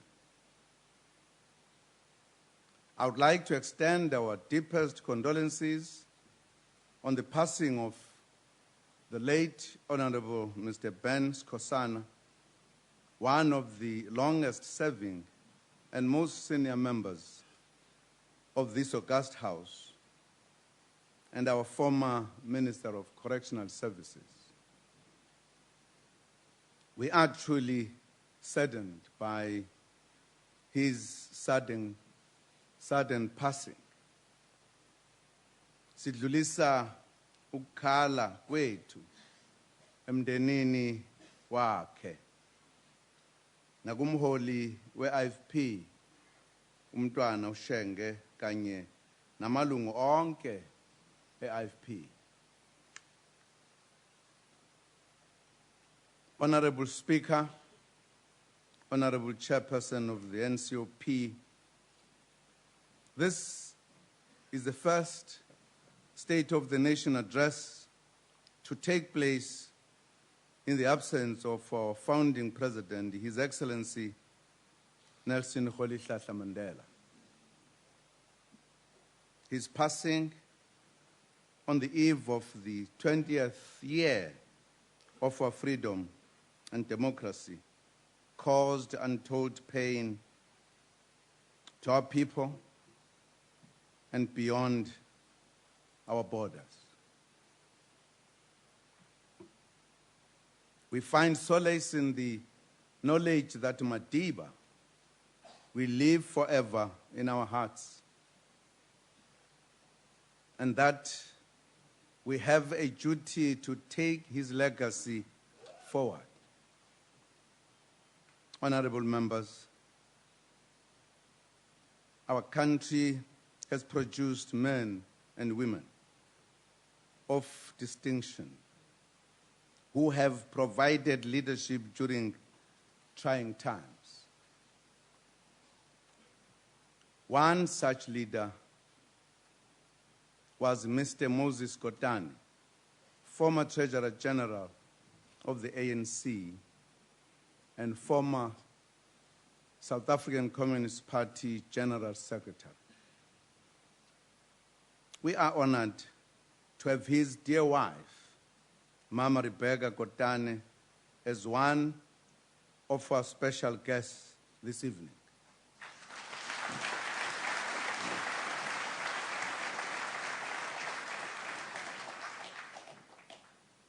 Mama Kotane turned 102 years old yesterday.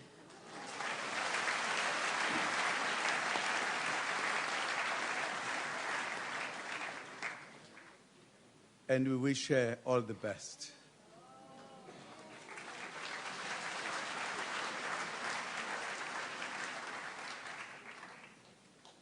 We also paid tribute to the former ANC President Oliver Reginald Tambo, who kept the torch of freedom alive both at home and abroad during the most difficult times of our struggle.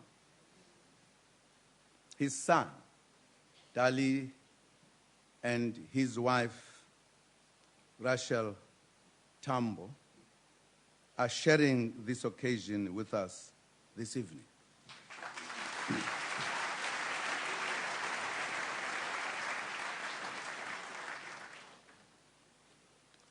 We salute Solomon Mahlangu, a brave young man who went defiantly to the gallows in 1979, where he was executed at the age of 23.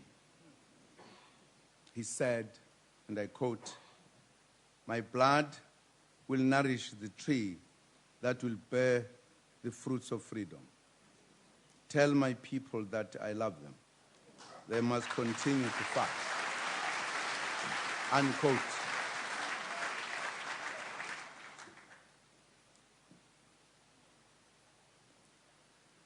The year 2014 also marks the 40th anniversary of the cowardly murder through a parcel bomb of student leader Bram Onkgopotse Tiro in 1974 in Botswana. We welcome his brother Mokgopotse Tiro to this occasion today in this house.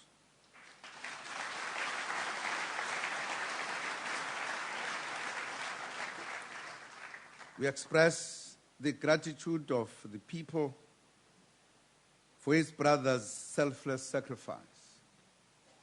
We remember those who died in state-sponsored violence of the 1980s and 1990s in our townships and villages. Ms. Jabu Ndlovu, a former shop steward of the National Union of Metal Workers of South Africa, NUMSA, was gunned down in 1988 in Pietermaritzburg together with her husband, Jabulani, and their son.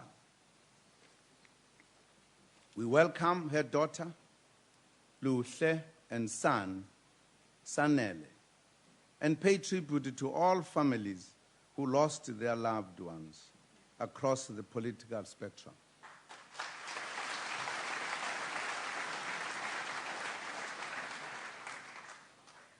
Honorable Speaker, Honorable Chairperson of the NCOP, we're able to overcome all that pain of the past and build a new society. We have built strong institutions of democracy. We buried the undemocratic, unrepresentative, oppressive, and corrupt state that was serving a minority.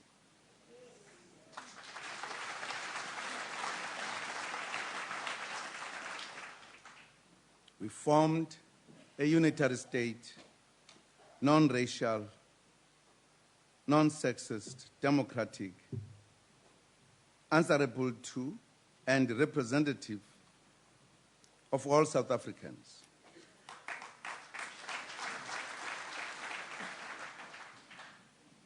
We created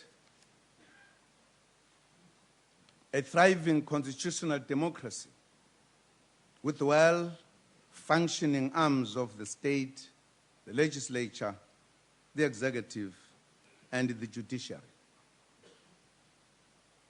We have Chapter 9 institutions which support democracy and protect the rights of citizens.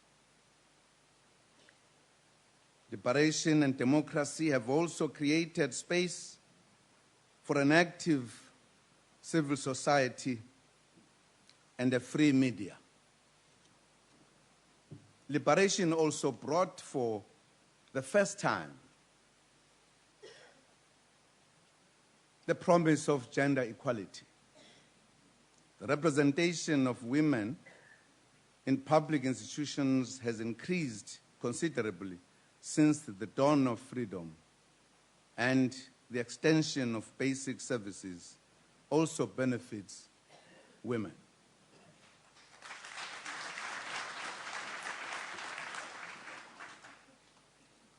All these attributes have made South Africa a much better place to live in now than it was ever been before.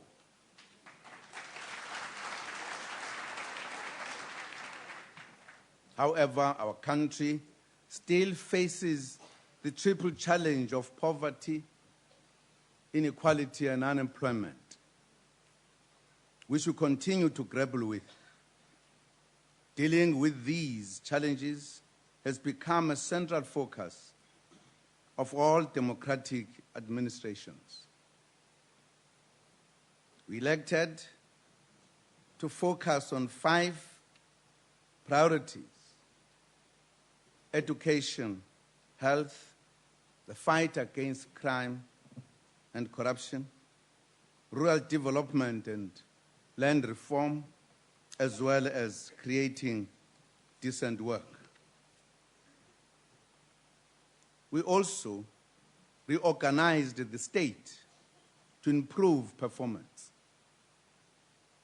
We created 2 key functions: long-term planning as well as monitoring and evaluation. We established the National Planning Commission, which produced the landmark National Development Plan. The country's socio-economic blueprint and one of the major achievements of this 4th administration. The plan outlines what we should do to eradicate poverty, increase employment, and reduce inequality by 2030.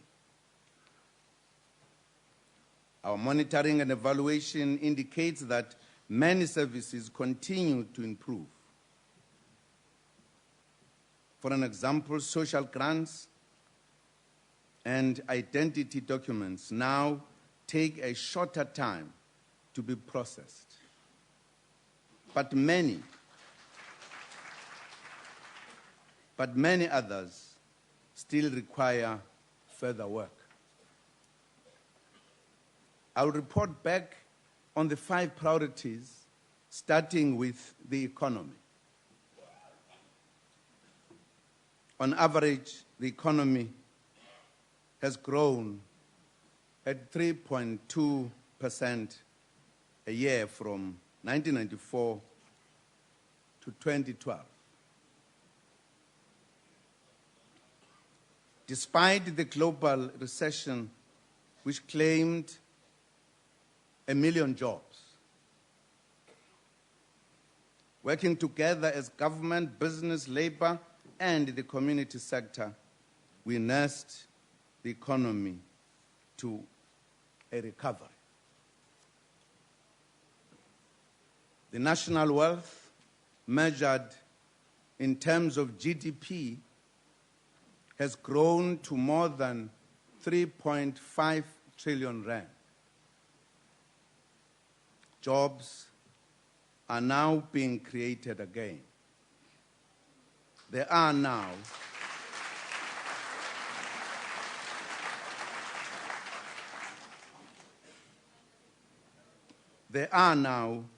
50 15 million people with jobs in the country, the highest ever in our history.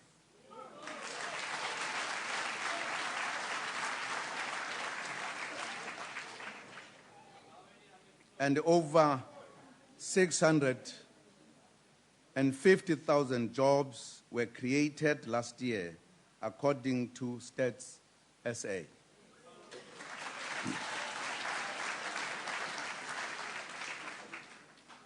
This is still not good enough. The unemployment rate still remains high. Youth unemployment in South Africa continues to be of concern, as it is throughout the world. We are taking a number of measures, including the Employment Tax Incentive Act, which encourages employers to hire young workers. Regulations will be passed to ensure that this does not affect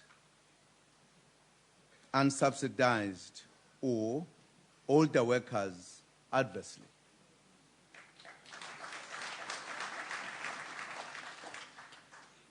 Further measures are contained in the National Youth Accord that was signed in Soweto last April. The expanded public works program and the community work program continue to be an effective cushion for the poor and the youth. We have created 3.7 million work opportunities over the past 5 years.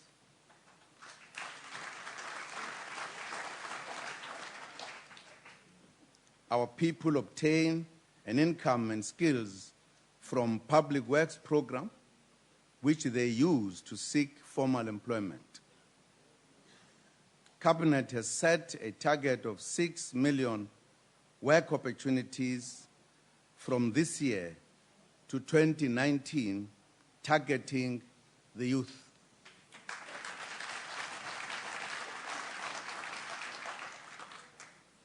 Our social assistance program, which now reaches about 16 million people, provides a safety for millions, especially vulnerable children. Imizi eminingi ithola ukusizakala ngenxa yezibonelelo zikahulumeni, imali yezingane, impesheni yabadala neyabakhubazekileyo.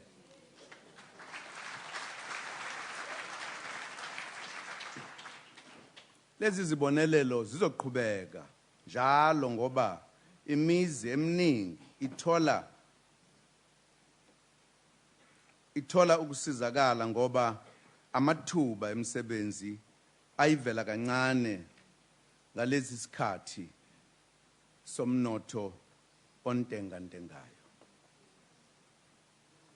Lamathuba atholakala kuhulumeni enza sisho ngeqholo ukuthi iningizimu Afrika esiphila kuyo namhlanje ingcono kakhulu ukunaleyo esasiphila kuyo ngaphambili kuka 1994.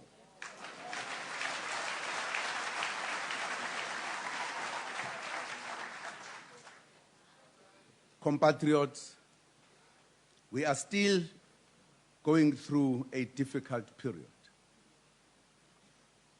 Developments in the United States economy have led to a rapid depreciation in the emerging market currencies, including the rand. During the course of 2013, the rand depreciated by 17.6% against the US dollar. The weaker exchange rate poses a significant risk to inflation and will also make our infrastructure program more expensive. However, export companies, particularly in the manufacturing sector, should take advantage of the weaker rand and the stronger global recovery. While we have these difficulties, we know that we can cope with this period of turbulence. We have done so before in the past 5 years. We will, in fact, emerge stronger if we do the right things. We have to work together as government, business, and labor to grow our economy at rates that are above 5% to be able to create the jobs we need. Fortunately, this collaboration is already taking place. It is taking place at NADLEC, which is one of the key institutions of cooperation in our democracy between government, business, labor, and the community sector. It has taken place as well in engagements that we have been having with the business community. Last year, I started engaging business on specific steps that government can take to make it easier to do business in our country. Arising out of that process, we have now streamlined regulatory and licensing approvals for environmental impact assessments, water licenses, and mining licenses. Parliament is finalizing amendments to the law to give effect to this very positive development, which will cut to under 30 days the time it takes to start a mine, from application to final approvals.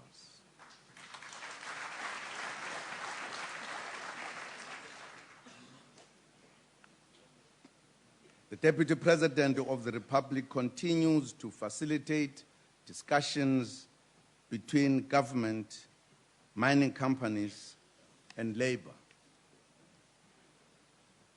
The purpose is to stabilize industrial relations in this very important sector of our economy.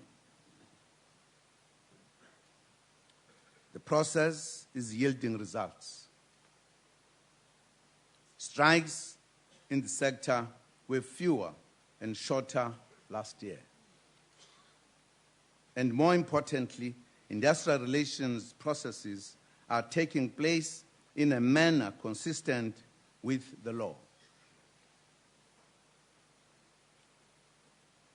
We have intervened in mining because it is one of our key job drivers. We need a mining sector that works.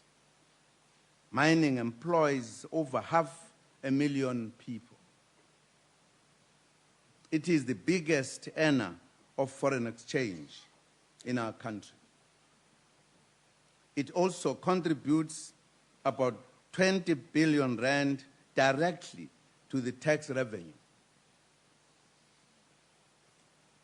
Mining also makes a far larger contribution as a buyer of goods and services and a supplier of inputs to other sectors of our economy and other economies around the globe. We are exploring partnerships with stakeholders to address the issue of housing in mining towns. Let me also remind mining companies that 2014 is the deadline for them to improve housing and living conditions of mine workers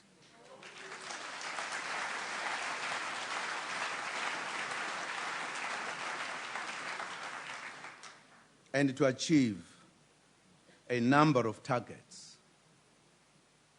Government continues to monitor and enforce compliance on both the company's social and labor plans and mining charter targets. Fellow South Africans, honorable members,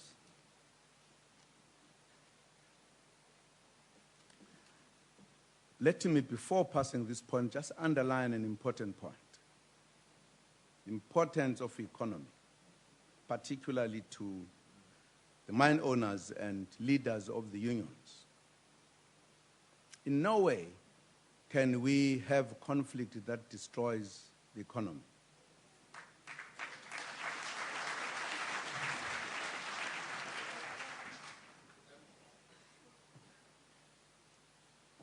I believe the mine owners care for their benefits, that the mines should operate, they should not stop. But I also equally believe that any leader of the union cares for the welfare of the workers. It must not be easy to make workers lose jobs. I believe trade union leaders, one of their interests is to ensure that workers have good conditions, they've got the wages that is decent, and they do not lose jobs.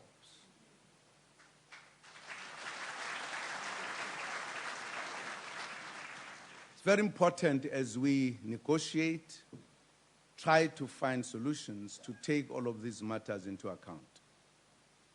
Because at the end, if these two sides don't work together, even if they have different interests, it affects the economy of the country at the end.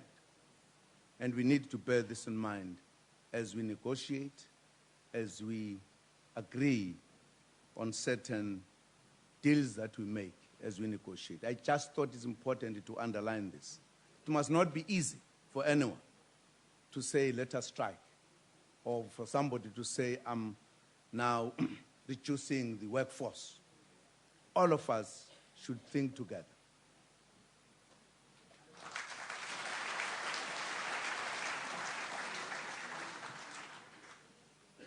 Other than mining, we had identified 5 other job drivers in 2009. These are tourism, agriculture, the green economy, infrastructure development, and manufacturing. The tourism industry has grown dramatically. In 1993, South Africa received a mere 3 million foreign visitors. By 2012, the figure had grown to 13 million visitors.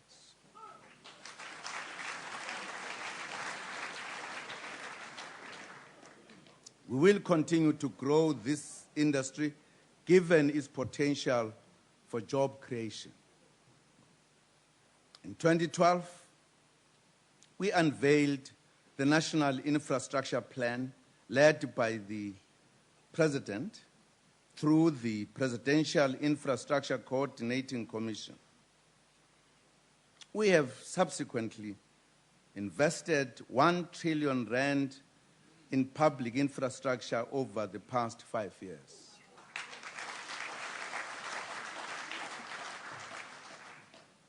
Many of the projects are completed or are nearing completion. I will mention just a few. The Rea Vaya system in Joburg is now used by more than 100,000 Gauteng residents. Similar systems are being built in Cape Town, Tshwane, Nelson Mandela Bay, Buffalo City, eThekwini, and Rustenburg.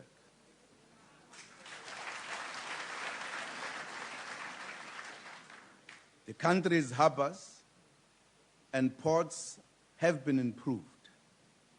We have built a 700-kilometer fuel pipeline from Durban to Gauteng to transport 4 billion cubic liters of petrol, diesel, and jet fuel a year.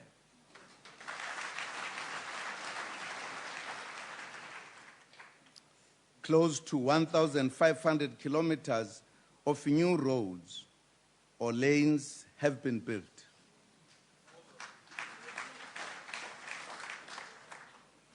This progress in respect of roads reminds us of those who have served in this government before, who wanted the best for the country, such as our former Transport Minister, Mr. Dala Omar.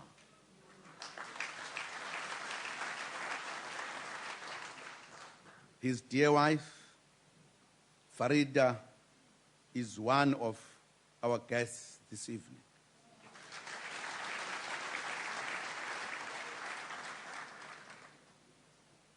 The construction of new rail lines has started in Mpumalanga to ease the pressure of the roads.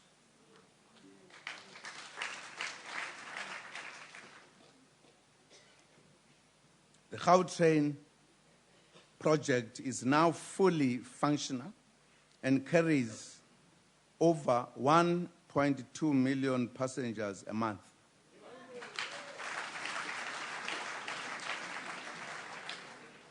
The Passenger Rail Agency of South Africa will spend over 120 billion rand over the next 10 years to buy new trains. Transnet is implementing its massive 300 billion rand market demand strategy, building much needed transport infrastructure. To realize the economic potential of the Western Cape and the West Coast, we launched the Saldanha Industrial Development Zone and opened 2 new factories in Atlantis.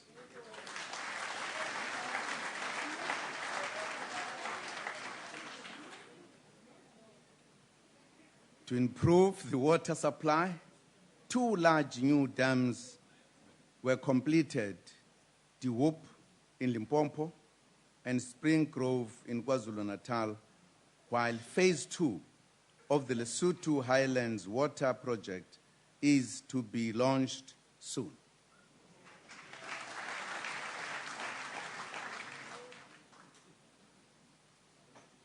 Construction is continuing at the new power stations, Midubi in Limpopo, Kusile in Mpumalanga, and Ingula near Ladysmith, employing more than 30,000 workers.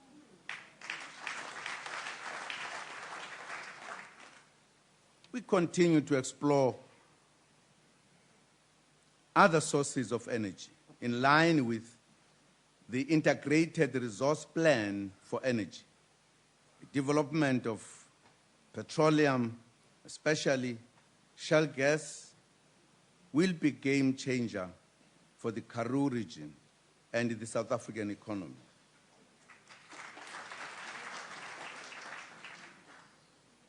Having evaluated the risks and opportunities, the final regulations will be released soon and will be followed by the processing and granting of licenses. We expect to conclude the procurement of 9,600 megawatts of nuclear energy. Biofuels manufacturers have been selected and have started work. Honorable members, ours is indeed a country at work and is a much better place to live in. We must keep the momentum.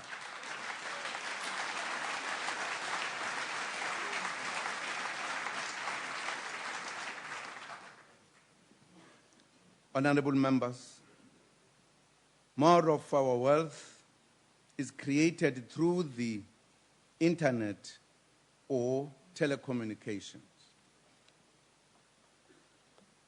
37,000 kilometers of fiber optic cable has been laid by the private and public sectors in the past 5 years.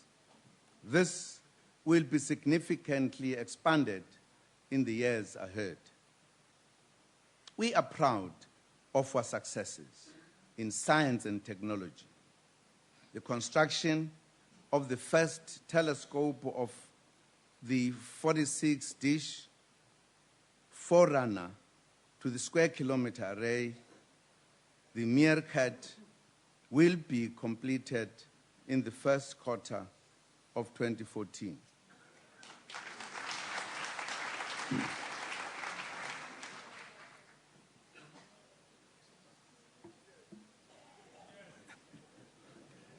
Cheers.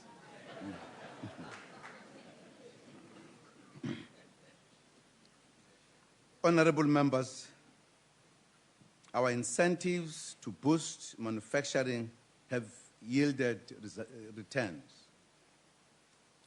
The automotive investment scheme that was launched in 2009 has approved a total of 3.8 billion rand worth of incentives for about 106 investment projects. These sustain more than 50,000 jobs.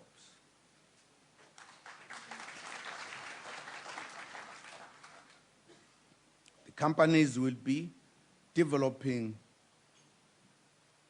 sedan cars, minibuses, taxis, and buses.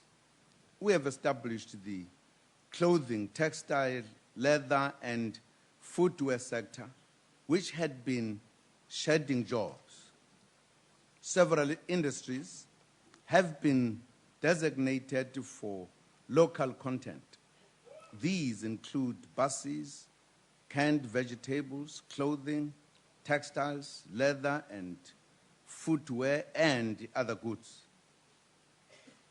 We have concrete example of the success of the localization program. In the past 2 years alone, more than 20,000 minibuses, taxis, and 330 buses were assembled locally, drawing investment and development to our cities.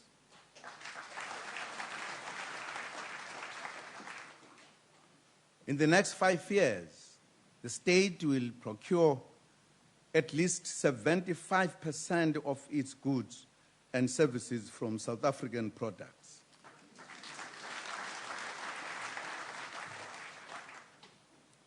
Fellow South Africans, we have to work more intensively to develop emerging or black industrialists. Many of the aspirant black industrialists complain about the difficulties they experience in obtaining industrial finance, supplier and retail markets, and technical production support. The National Empowerment Fund, the Industrial Development Corporation, and the Small Enterprise Finance Agency will continue to provide finance to viable black-owned businesses to promote industrialization. In addition, we encourage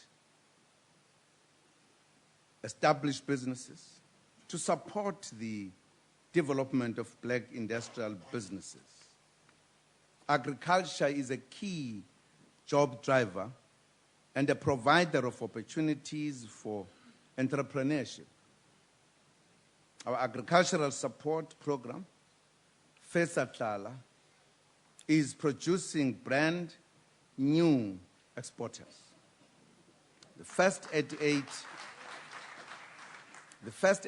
smallholder farmers in this program supplied the United Nations World Food Program with 268 tons of maize and beans to send to Lesotho last month.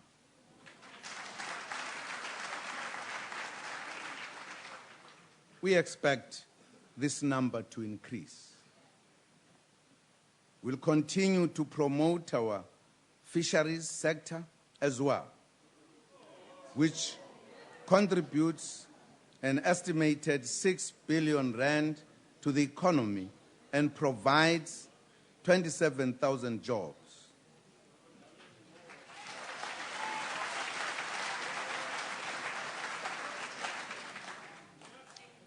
Honorable members, we have made good progress in the land reform program.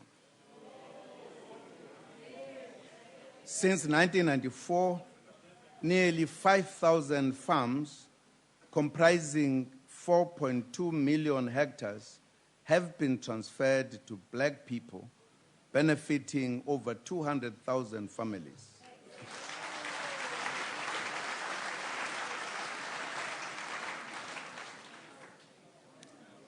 Nearly 80,000 land claims totaling 3.4 million hectares have been settled and 1.8 million people have benefited.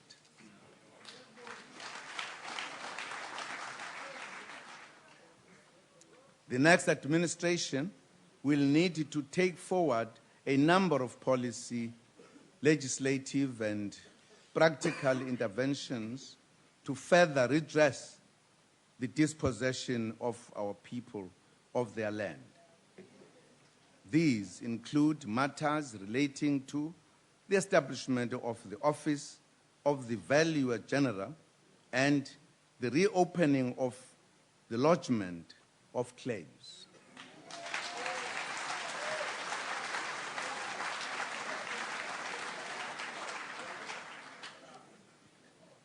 Honorable members, South Africa is indeed a much better place to live in.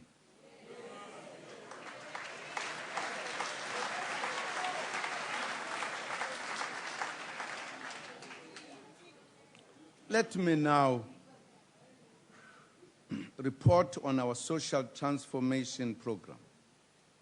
Education is a ladder out of poverty for millions of our people.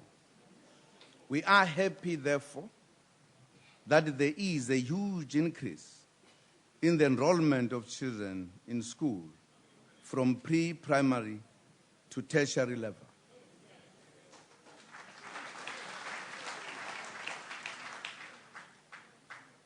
The number of children attending grade R has more than doubled, moving from about 300,000 to more than 700,000 between 2003 and 2011.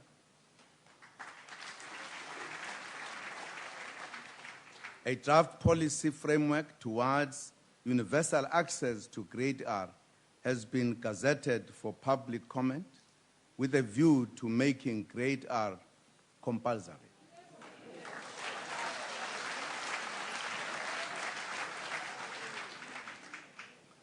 Bakwethu izingane ezingu-8 million azikhokhi esikoleni.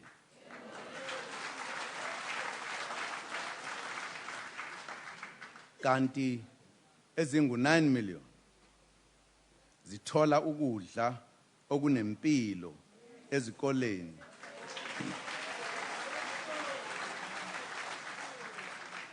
Okuphuma kuhulumeni. Ukuze zifunde kahle zingabulawa indlala.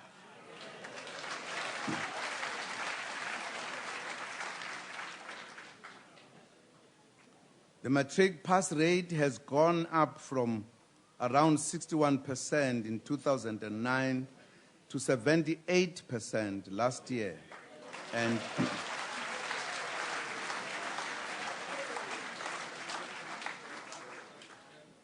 the bachelor passes improve each year. Through the annual national assessments, we keep track of improvements and interventions needed, especially in maths and science. To promote inclusivity and diversity, the South African Sign Language curriculum will be offered in schools from next year, 2015.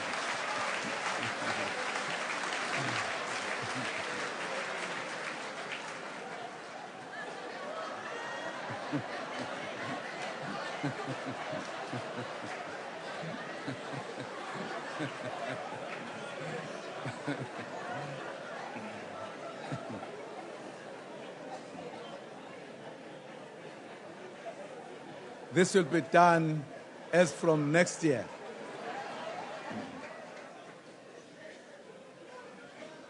We have increased our numbers of literate adults through the Kari Kude program from 2.2 million in 2008 to 3 million people.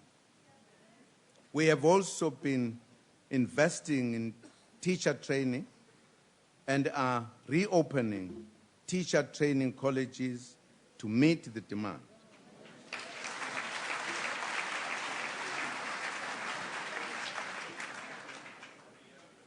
To produce a decent learning environment, we have delivered 370 new schools, replacing mud schools and other unsuitable structures around the country. That program continues. We have a good story to tell.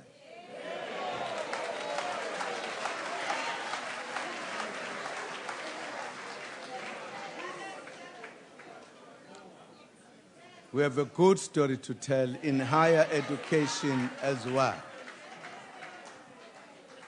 Student enrollment at universities increased by 12%, while further education and training college enrollments have increased by 90%.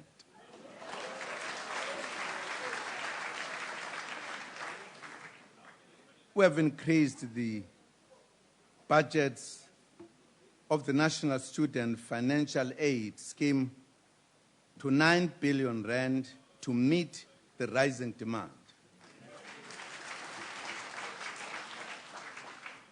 Another major achievement of this term has been the establishment of 2 brand new universities, Sol Plaatje in the Northern Cape and the University of Mpumalanga.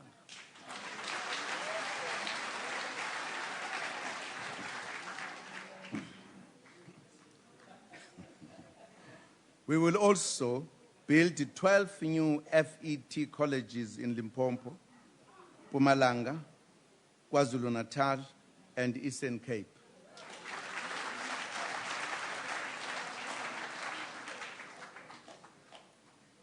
Compatriots, the launch of the National Education Collaboration Framework last year was an important development for the country. We wish the team well in their national duty. Honorable members, we have a good story to tell in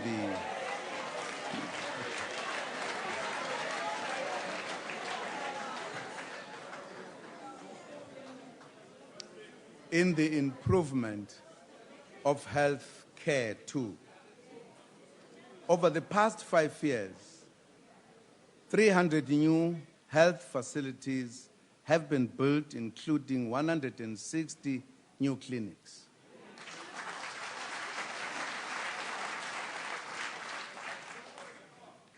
10 new hospitals have been built or refurbished in Ladybrand, Germiston, Mamelodi, Natalspruit, eThekwini, Zola, Bojanala, Vryburg District, Swart, Rachen, Khayelitsha, and Mitchell's Plain.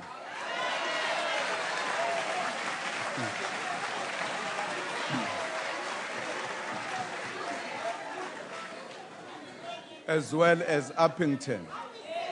Yes. There's a new hospital as well.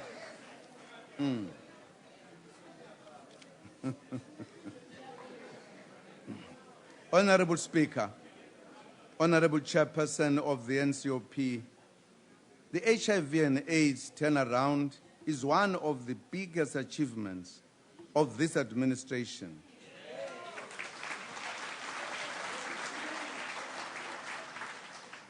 And we are used as a model country by the United Nations AIDS program, UNAID.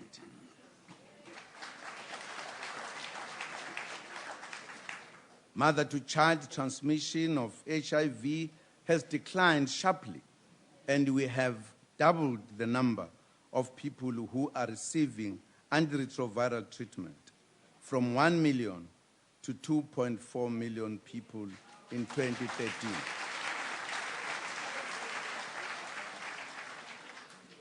More than 20 million South Africans have taken the HIV test since the launch of the campaign in 2011, which indicates confidence in the health system.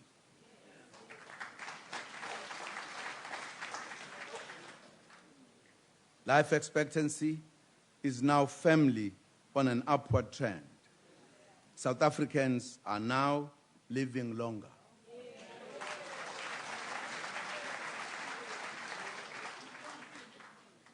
The target for the next administration is to ensure that at least 4.6 million people are enrolled in the antiretroviral program. We acknowledge the contribution of the South African National AIDS Council for the hard work.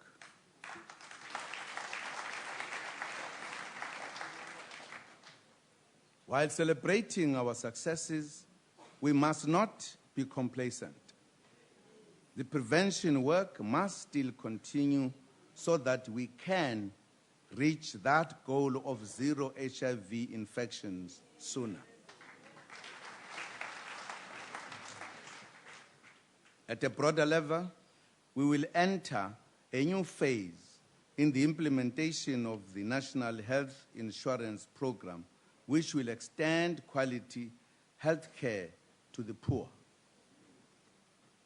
Honorable Chairperson of the NCOP, Honorable Speaker, the overall crime rate has decreased by 21% since 2002, and work is ongoing to make communities safer.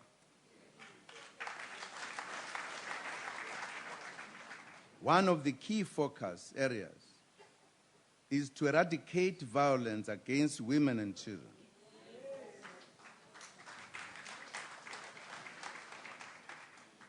We have introduced a number of measures to respond to this challenge.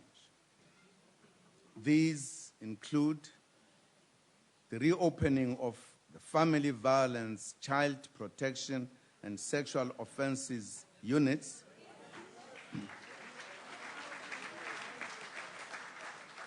as well as the Sexual Offences Courts.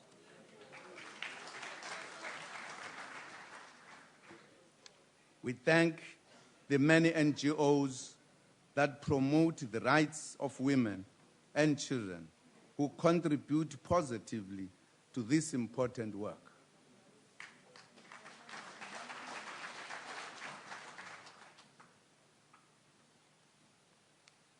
Honorable members, our country continues to be the target of rhino poachers. Our law enforcement agencies are working hard to arrest this scourge. We have also reached agreements with China, Vietnam, Kenya, Mozambique, and other SADC countries to work together to stop this crime. We thank the business community and all South Africans who participate in the campaign to save the rhino.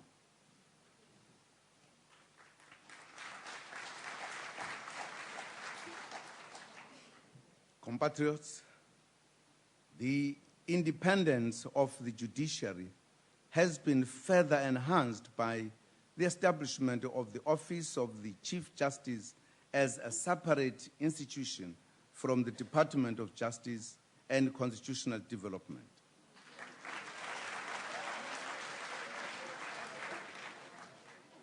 We have passed several pieces of legislation to support this new role of the the Office of the Chief Justice. Progress is being made in the transformation of the judiciary to reflect the race and gender demographics of this country.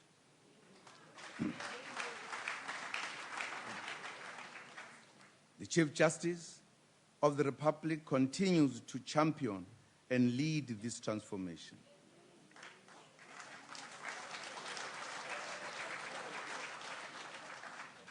Black judges, African, Indian, and colored, now constitute 61% of all judges.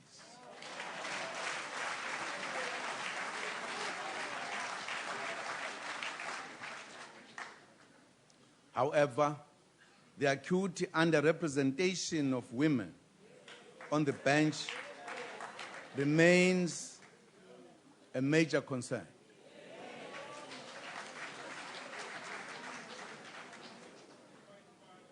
Of the judicial establishment of 239 judges, only 76 are women.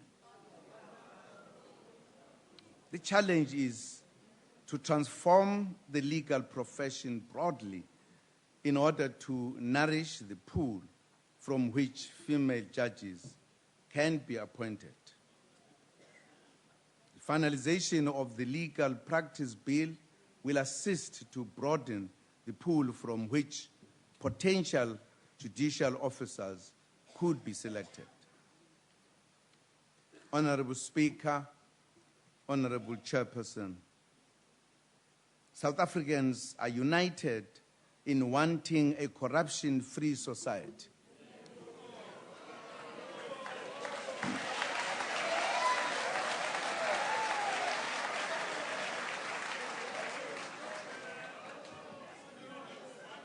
Fighting corruption within the public service is yielding results.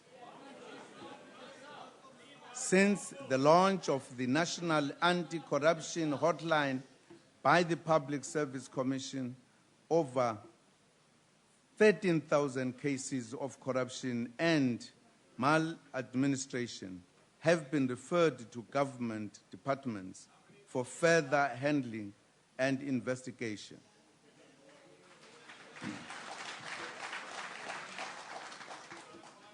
Government has recovered more than 320 million rand from perpetrators through the National Anti-Corruption Hotline.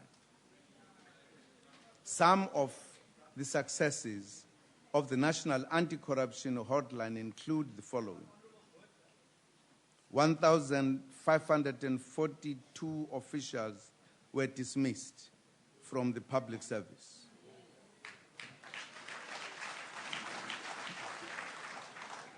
140 officials were fined their 3 months' salary. 20 officials were demoted. 355 officials were given final written warnings. 204 officials were prosecuted.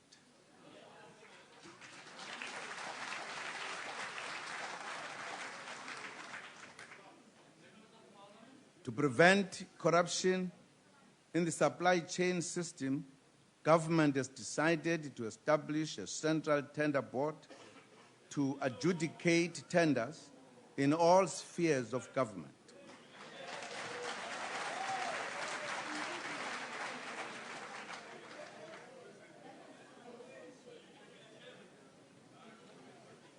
This body will work with the Chief Procurement Officer, whose main function will be to check on pricing and adherence to procedures as well as fairness.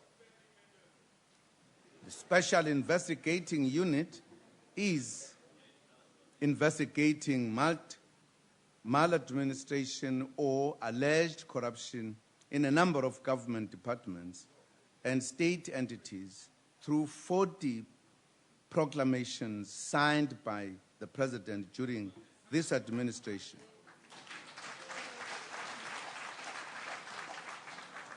We will keep the public informed of the outcome of the investigations.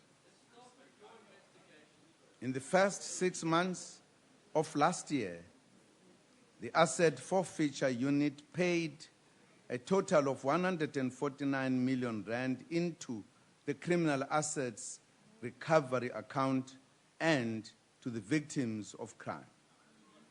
This is 170% above its target of 55 million rand and is higher than it has ever achieved in a full year.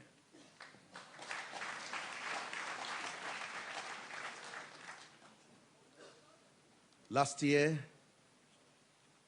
the competition authorities investigated large-scale price fixing in the construction industry and fined guilty companies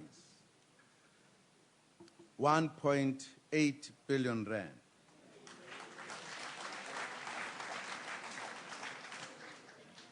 Further steps against those involved are now underway. Honorable members, I would now like to touch briefly on the provision of basic services to our people. Over the past 20 years, remarkable achievements have been made in increasing access to services such as water, sanitation, and electricity.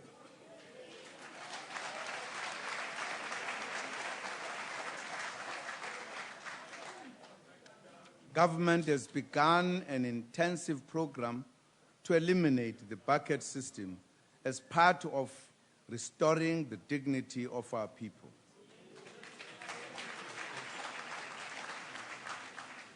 Phase 1 of the program will eradicate buckets in formalized townships of the Free State, Eastern Cape, and Northern Cape.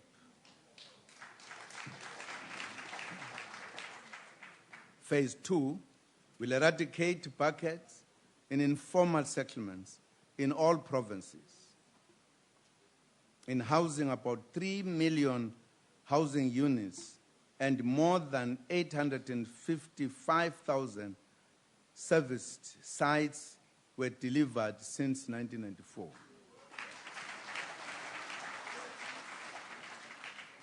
Nearly 500 informal settlements have been replaced with quality housing and basic services over the past 5 years.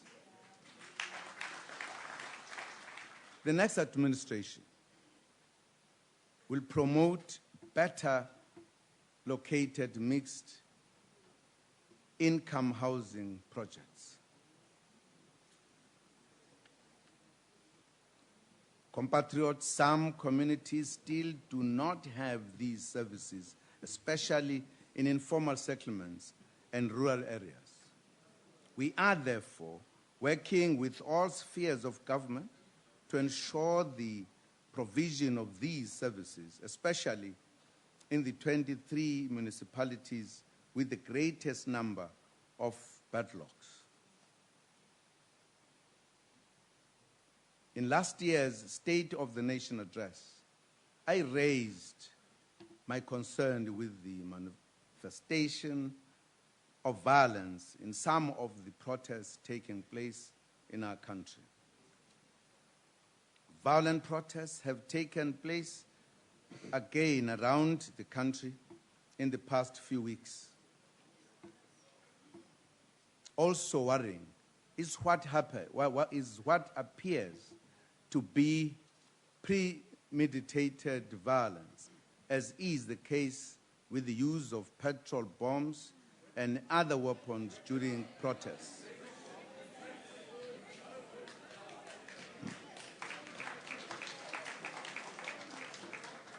The democratic government supports the right of citizens to express themselves.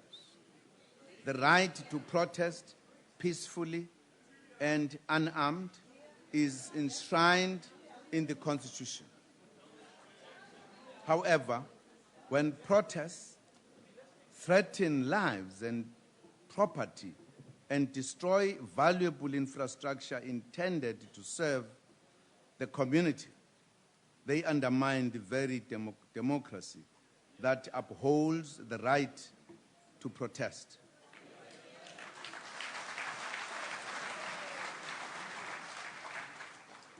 The dominant narrative in the case of the protests in South Africa has been to attribute them to alleged failures of government. However, the protests are not simply the result of failures of government, but also of the success in delivering basic services. When 95% of the households have access to water, the 5% who still need to be provided for feel they cannot wait a moment longer.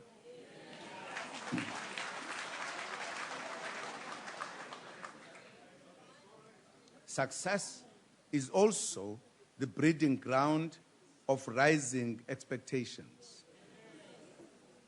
Let me also add, honorable members, that any loss of life at the hands of the police in the course of dealing with the protests cannot be overlooked or condoned.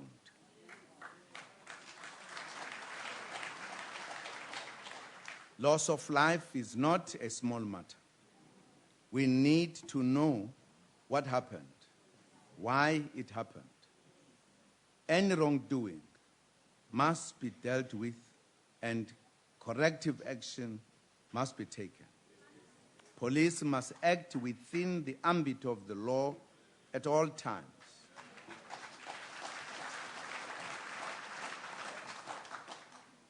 Having said this, we should also, as a society, be concerned that between 2005 and 2013, close to 800 police officers were killed. The police are protectors and are the buffer between a democratic society based on the rule of law and anarchy. As we hold the police to account, we should be careful not to end up delegitimizing them and glorify anarchy in our society.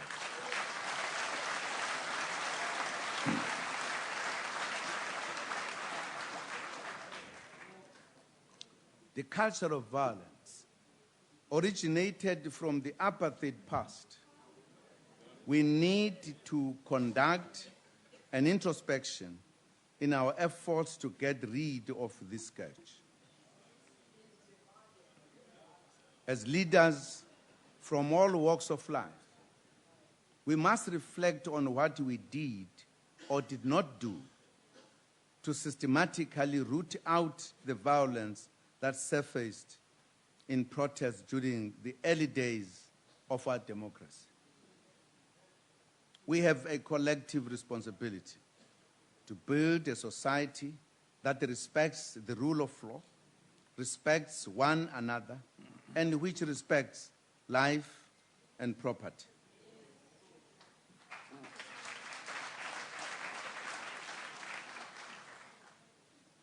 We should work together to rebuild Ubuntu and a culture of responsibility in our society. Honorable Speaker, Honorable Chairperson of the NCOP, a decision has been taken to improve functioning of local government. The amendment of the Municipal Systems Act is intended to improve the capacity of municipalities to deliver services. Qualified and experienced personnel must be deployed in municipalities. We also need to strengthen existing forums of people's participation and enable our people to play a greater role in development. The fight against corruption must be intensified as well, especially given reports that some services are interrupted or stopped so that certain people could provide those services at cost to the state.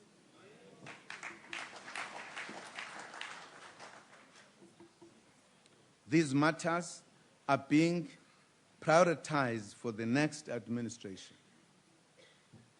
Honorable Speaker, Honorable Chairperson of the NCOP, Democratic South Africa's foreign policy was shaped many decades ago during the fierce international campaign to isolate the apartheid state. ANC President Oliver Tambo played a key role in that regard, assisted by, among others, the late Johnny McCarthy, former head of international affairs. His wife, Mrs. Valerie McCarthy, is one of our honored guests this evening.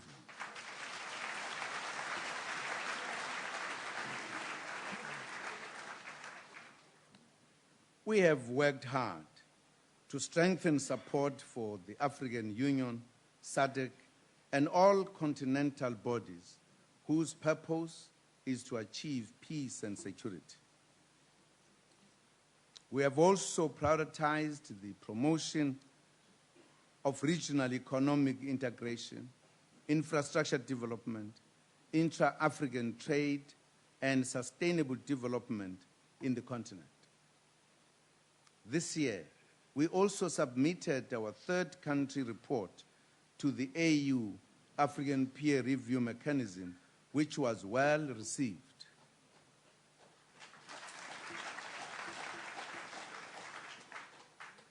We continue to support peacemaking and conflict resolution. Progress is being made in negotiations between Sudan and South Sudan on outstanding issues following the secession. Following requests from Sri Lanka and South Sudan for assistance in bringing about peace and reconciliation, Mr. Cyril Ramaphosa has been appointed as South Africa's special envoy to the two countries.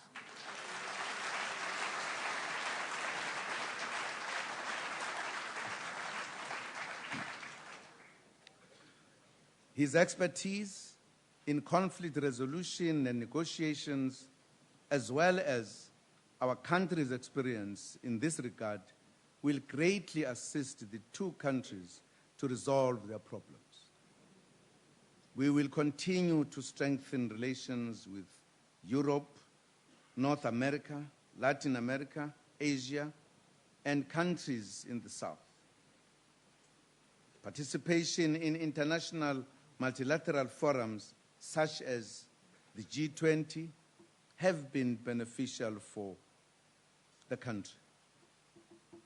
And joining the Brazil, Russia, India, and China group in December 2010 counts as among the key achievements of the fourth administration.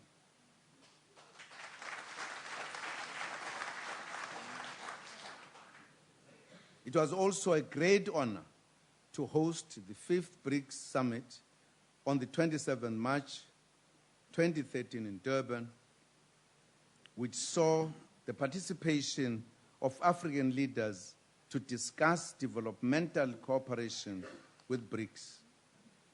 We will continue to serve diligently in the United Nations in promotion of strong international governance.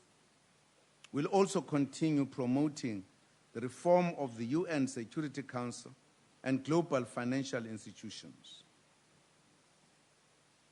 Honorable members, as president of the COP17 CMP7, United Nations Climate Change Conference, which was hosted in Durban in 2011, South Africa successfully placed the world on an sustainable course through the adoption of the Durban Platform for Enhanced Action. Compatriots, over the past 20 years, we have hosted a number of international sporting and cultural visits, which has helped to boost social cohesion and unity.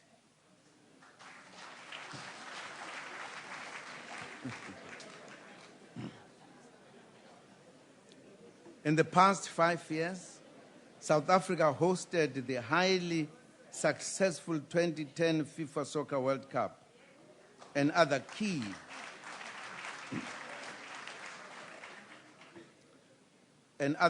soccer, rugby, and cricket tournament, which left a tangible feeling of pride and unity among all South Africans. As we celebrate 20 years of freedom, we will do so having done well in building a new heritage landscape for our country. A number of new museums and monuments were established, including the statue of former President Mandela, which has become a landmark in the Union buildings.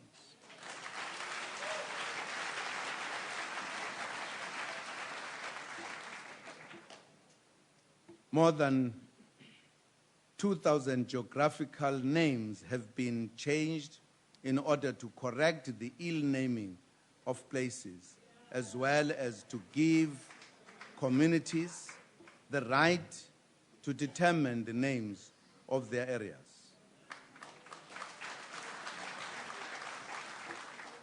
Honorable members, allow me to acknowledge some of our compatriots who are making their mark in the world. We congratulate Ladysmith Black Mambazo,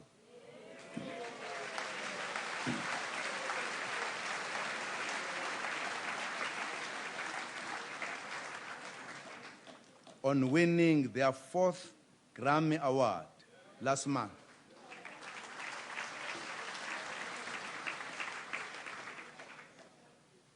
We welcome the group leader, Mr. Joseph Shabalala, one of our guests this evening.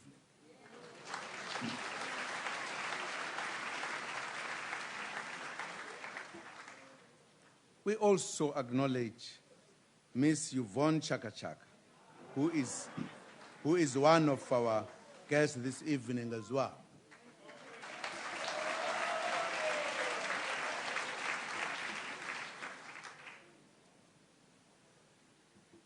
She's doing a lot of good work as the United Nations Children's Fund Goodwill Ambassador for malaria in Africa and also the United Nations Millennium Development Goals Special Envoy for Africa.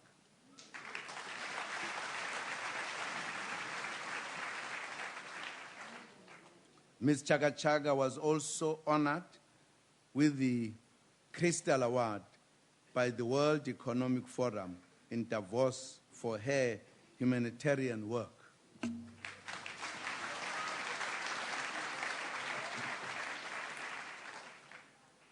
We also recognize, in her absence, our Oscar Award winning Hollywood star, Ms. Charlize Theron.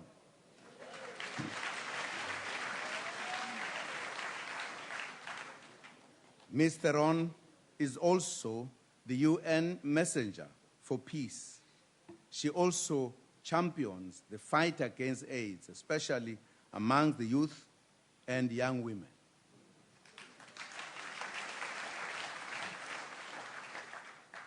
She was also honored by the World Economic Forum with the Crystal Award.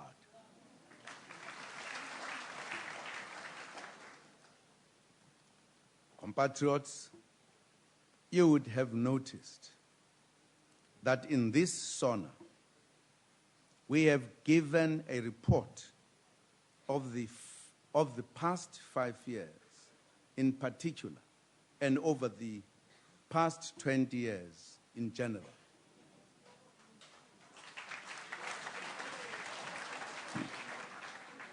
This is not an occasion to present the program of action for this financial year. That program will be presented by the new government after the elections.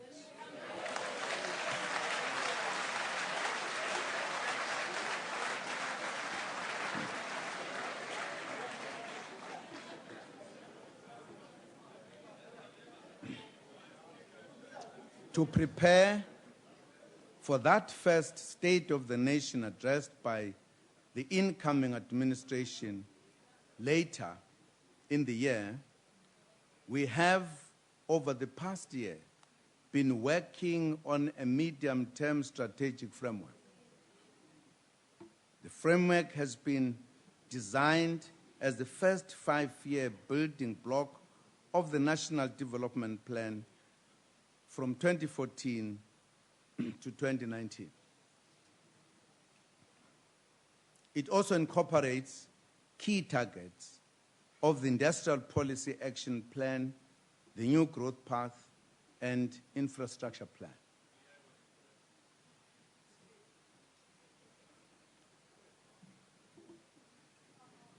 The intention is to table the draft framework to the first cabinet, Lekgotla, after the elections. It will be refined by the new administration in line with its electoral mandate so that work can start as soon as possible after the formation of the new government.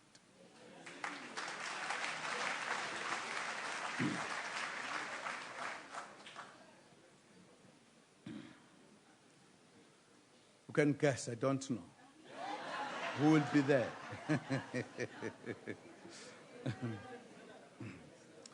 It has been an honor, colleagues, for my administration and I to build on the foundation laid by the first 3 democratic administrations to serve the people of South Africa.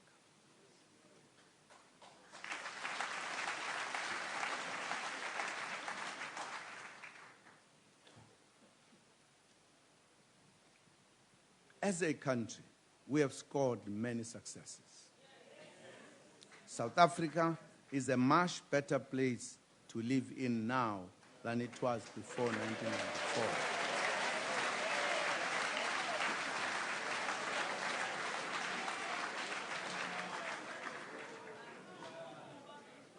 We continue to face challenges, but life will also continue to change for the better. Nkosi sikelele Africa. God bless Africa. I thank you.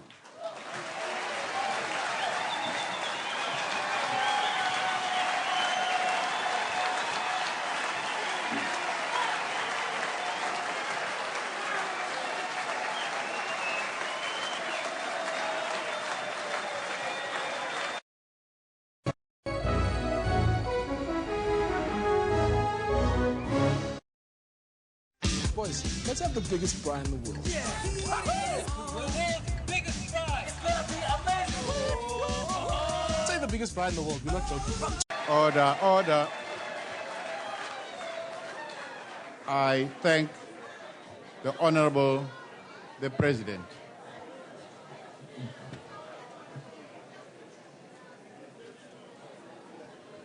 Order.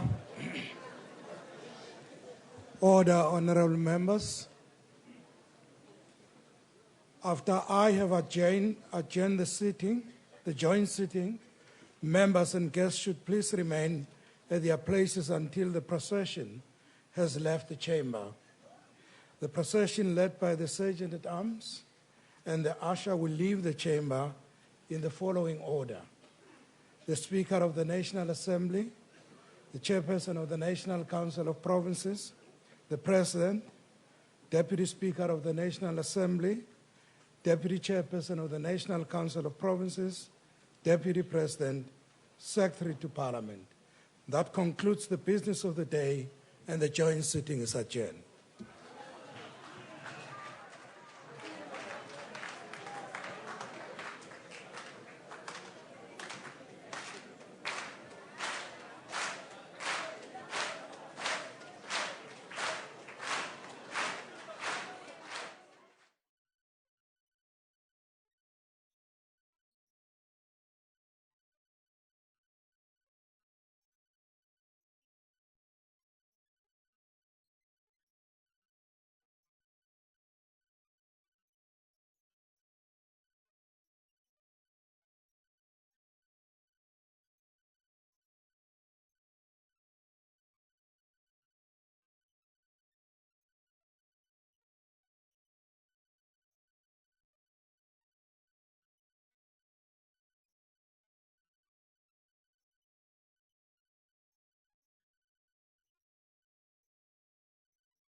The show that brings you all things art and entertainment from around the African continent. Tunisian rapper Ben Ahmed, better known as Clay BBJ,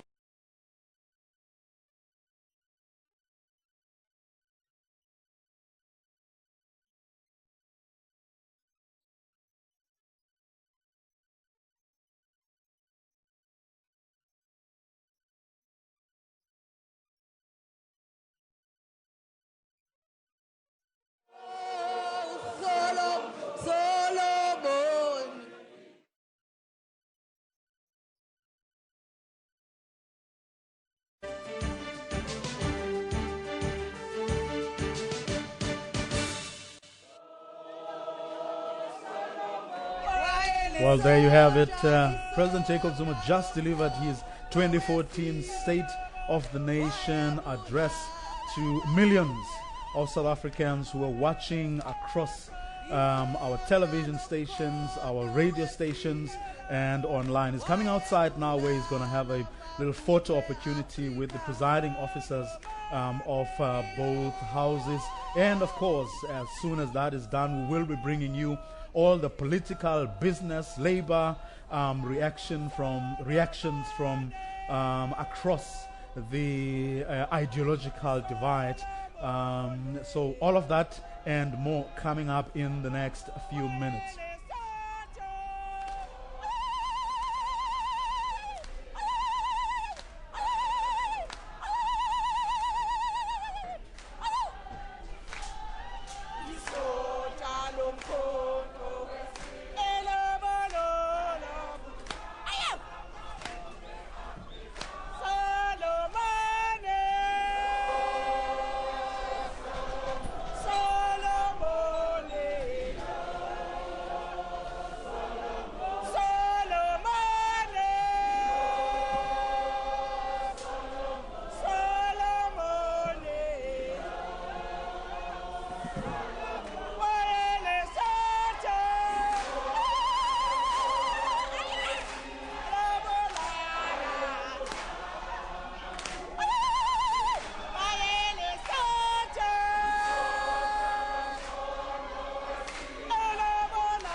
Well, there you have it, that photo op now over, well, of course, signifying the end of that speech and of the seating here where President Jacob Zuma was addressing both houses of Parliament, National Assembly, and the National Council of Provinces. Well, for the next half an hour, we'll be bringing you all the reaction, starting now with you, Prof.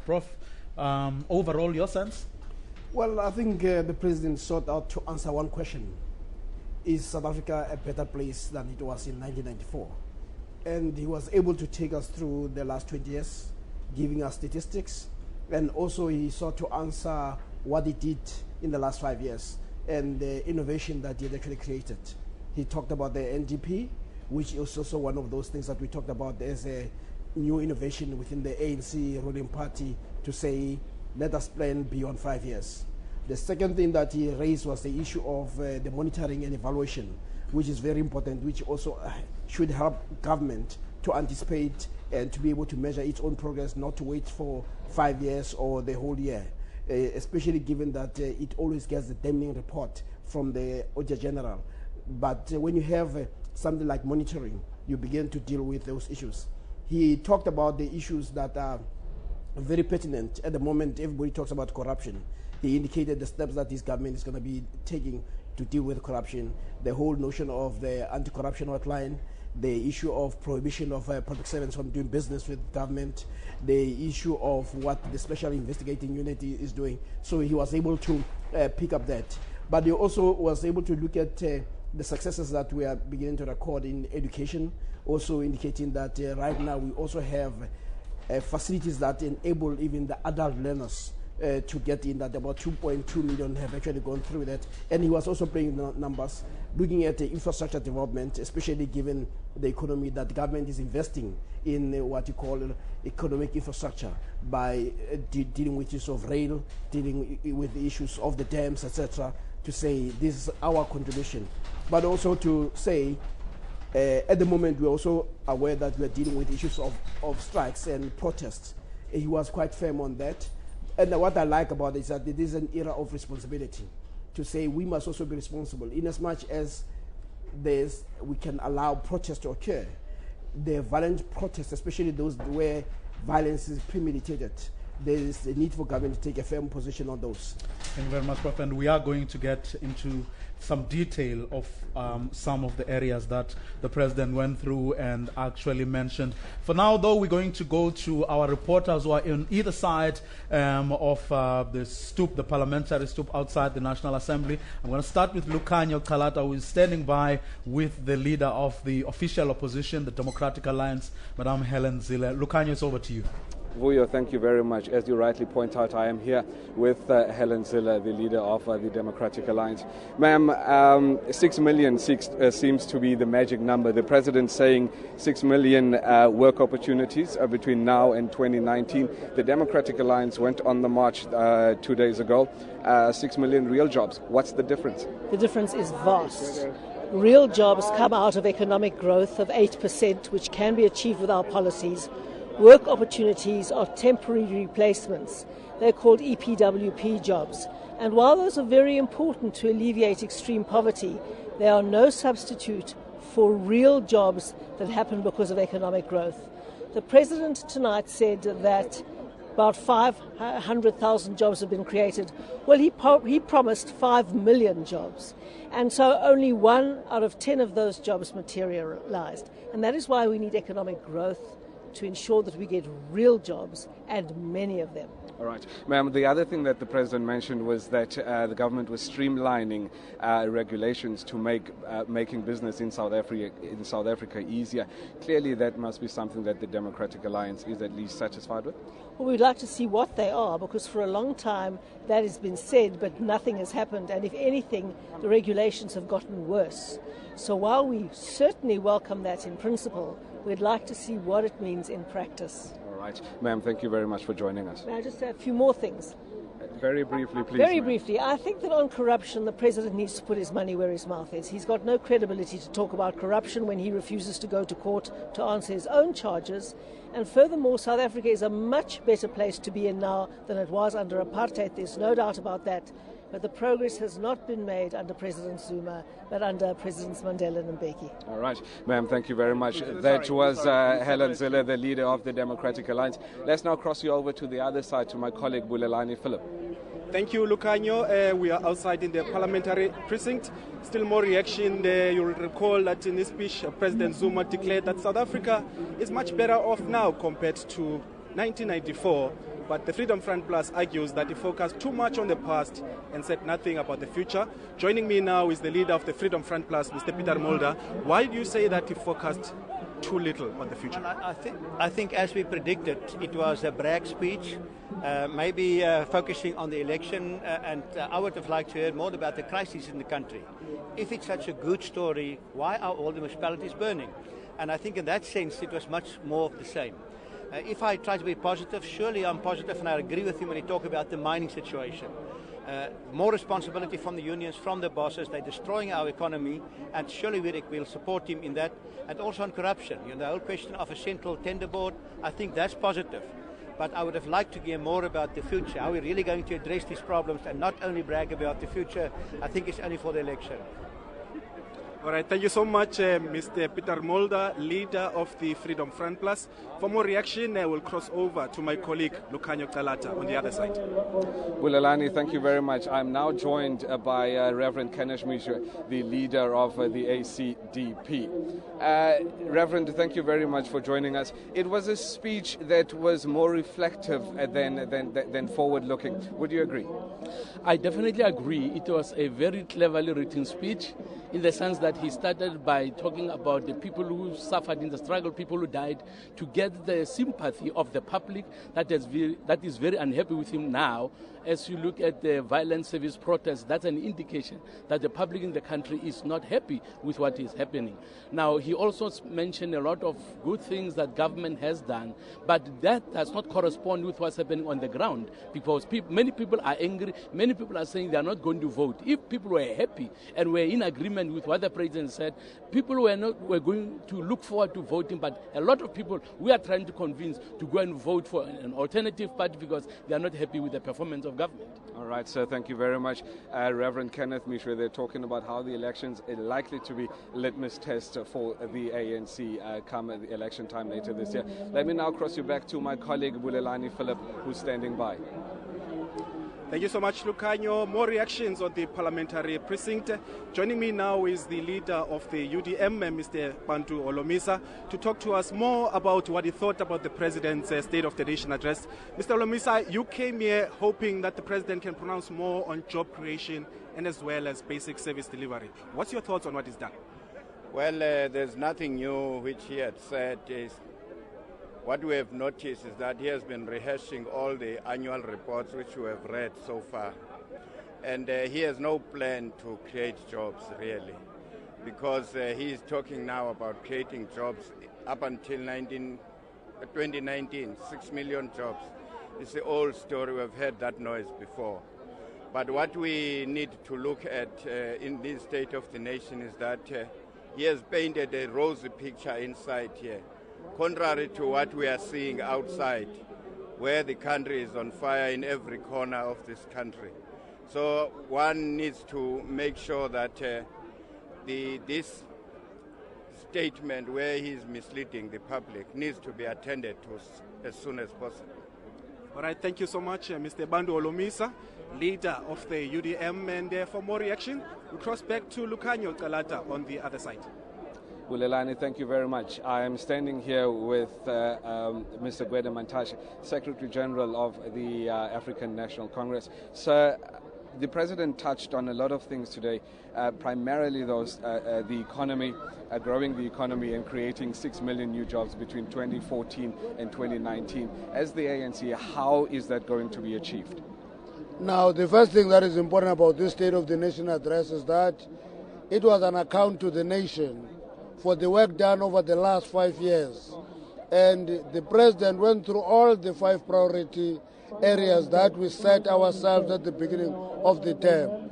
And the report was quite coherent. He did deal with the question of employment and the economy, touching on various aspects on how the objective set will be achieved. Emphasize the cooperation between government, private sector, labor, and all other social partners to ensure that we achieve what we set ourselves to do.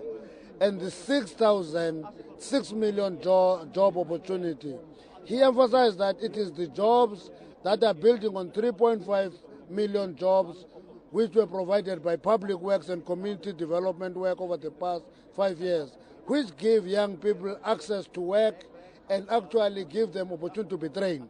And that is going to be step out to achieve a target of 6 million that is said. That is what we are talking about. So then there was the other issue of fracking.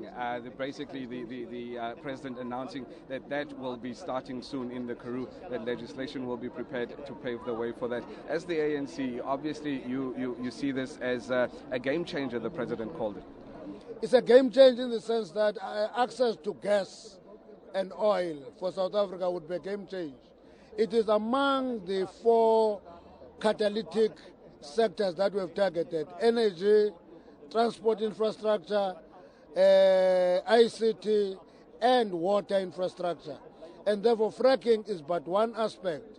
But we also talk about access to a mix of the energy, whether it is nuclear, he touched on that, and he also touched on green energy. So that combination is going to be a game changer in the sense that it will have multiplier effects on other sectors. He spent a lot of time talking about mining and what contribution can make. And for mining to be efficient, these game changers should be efficient and supply the necessary resources. Sir, thank you very much. We really do appreciate your time. If I may just jump in here and get Prince Buthelezi. Sir, good evening. And the president spoke about the issue of jobs. 6 million jobs that he created. I know that the IFP has in recent years been quite pressing on the president on the issue of creating jobs. Absolutely. I think that it's actually a big delusion to tell us about the expanded program of the public works, which creates only temporary jobs, because we need sustained jobs. And also the fact that he admits himself that, to create jobs, economic growth should go up to 5%. And it's nowhere near that. In fact, when I was in government, that was our aim too. This was a commission for the election, as far as I'm concerned, because although he mentioned some important things like, for instance, the violence that characterizes the protests, but it must not be forgotten that was taught by the ANC, making the country ungovernable, and so on, and making townships ungovernable, and who taught African people to make petrol bombs? It was the ANC. They should be celebrating, All right. If I can just quickly jump in here. The president did also look back on the last 5 years of his presidency to a very large degree. Are you satisfied with the last 5 years of the Zuma presidency? No, honestly, I am, because he has been, there was a minister here who was called Mr. Promise, but he has been Mr. Promise himself, because there are many things that he has promised. Speaking from that podium, he said he was going to create 500,000 jobs. In fact, 1 million jobs were lost, So he likes to make promises. And I even said to him in this very parliament that our people are patient. That smart said that we're as patient as an S in 1947, and that if our people know how bad things are, they'll actually soldier it. They'll soldier as we did during the apartheid era. And it's no use insulting the intelligence of our people by promising something that he cannot deliver. All right. So thank you very much for joining us. That was Prince Mangosuthu Buthelezi, who is the leader of the Inkatha Freedom Party. Let me now cross you over to my colleague Bulelani Philip, who's standing by. Thank you, Lucanyo. More reactions on the precinct. Now, President Jacob Zuma also spoke about one of the priorities of the ruling party, that's education. Amongst the issues that is raised is that there will be 2 new universities, as well as 12 FET colleges, as well as the opening of teacher training colleges. But the United Christian Democratic Party says that's not enough. Joining me now is the leader of the party, Mr. Sipho Mfundisi. You say you're concerned about his pronouncements on education. Can you elaborate what you mean by that? Certainly so, mainly because the very little was said about the infrastructure in the primary schools. Like we have just had instances where children fell in toilets, and not much was said by the president on that. And number two is the question of explaining to the nation that the results were good, yes, but it was mainly to make provision for the new CAPS program that is coming in, so that there shouldn't be a blockage. When you look at the quality of the results, you realize that much could still be done in terms of improving that. The other thing also pertains to the college, the further education colleges, further education training colleges. The products of those institutions come out and they get the certificates, but there are no jobs for them.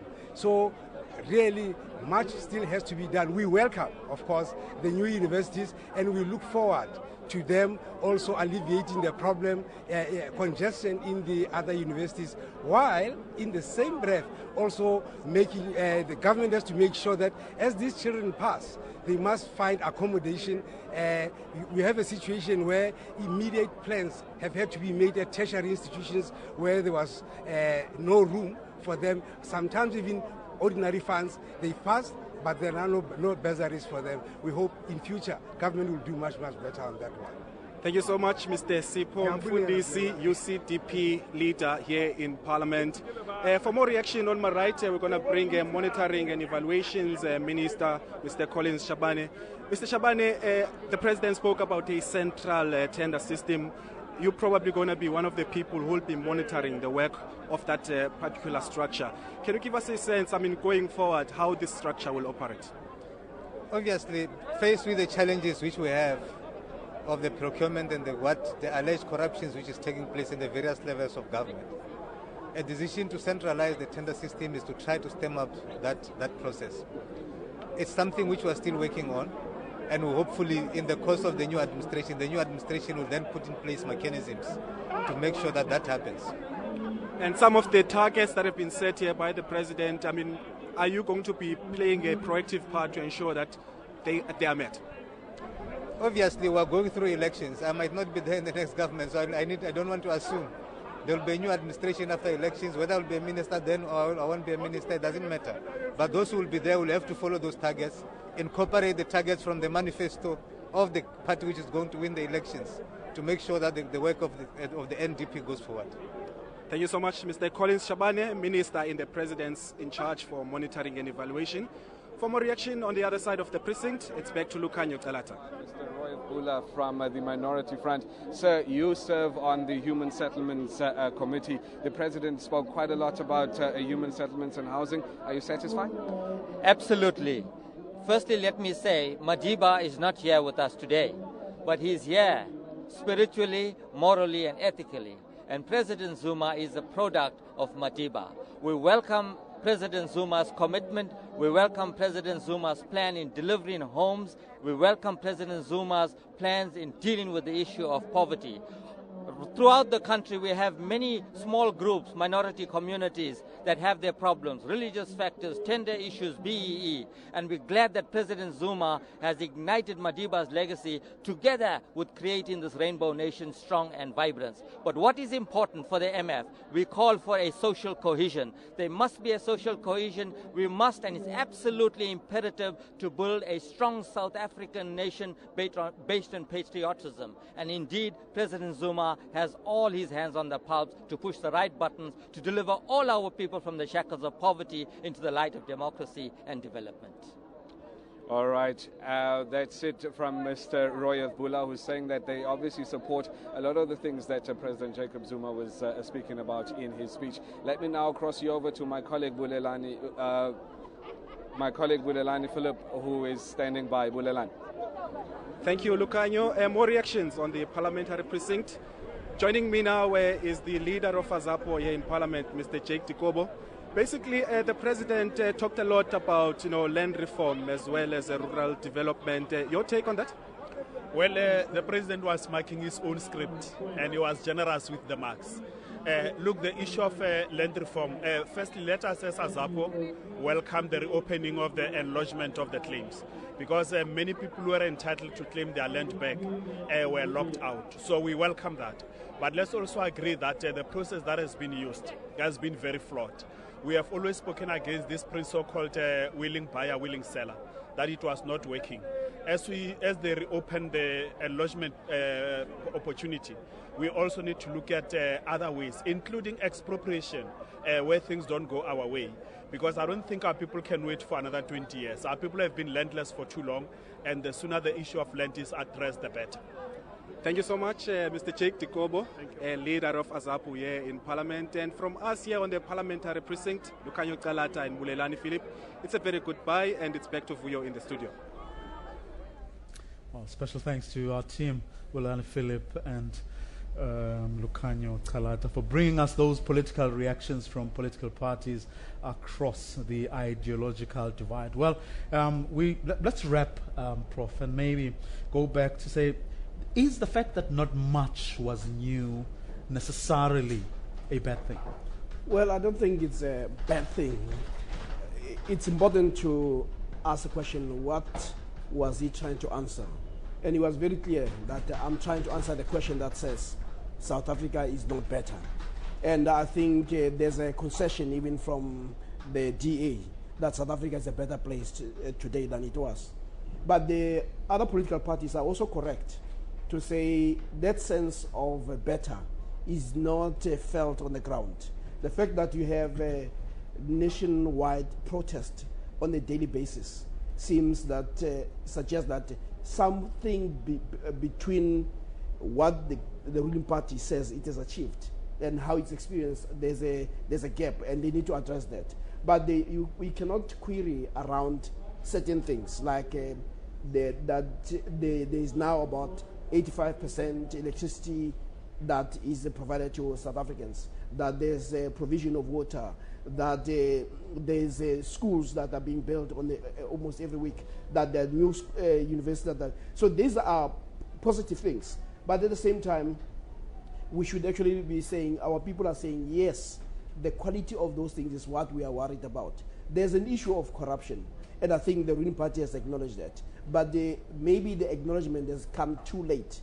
And it's very important that the South Africans participate in this uprooting of corruption. So on the whole, you could say the president was very, as Reverend Mekwe says, it is a very cleverly written speech, especially when you appeal to the sympathy of the people. So I agree with him on that point. So if I hear you correctly, you're saying even though, as virtually every political leader there said or pointed out, even though people are demonstrating, showing their unhappiness about a whole range of things, it doesn't necessarily follow that South Africa is worse. Now, the South Africa of today is worse than what we inherited, what the government inherited back in 1994. No, definitely. I think what we need to do is that we should not be dishonest about the conditions. And some of us have been people who were in apartheid. We know what it was like.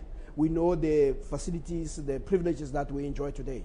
But at the same time, I think the concerns that emerges from those who are protesting and those who are disagreeing, they are simply making one statement to say you could have done better with the 20 years that was given to you.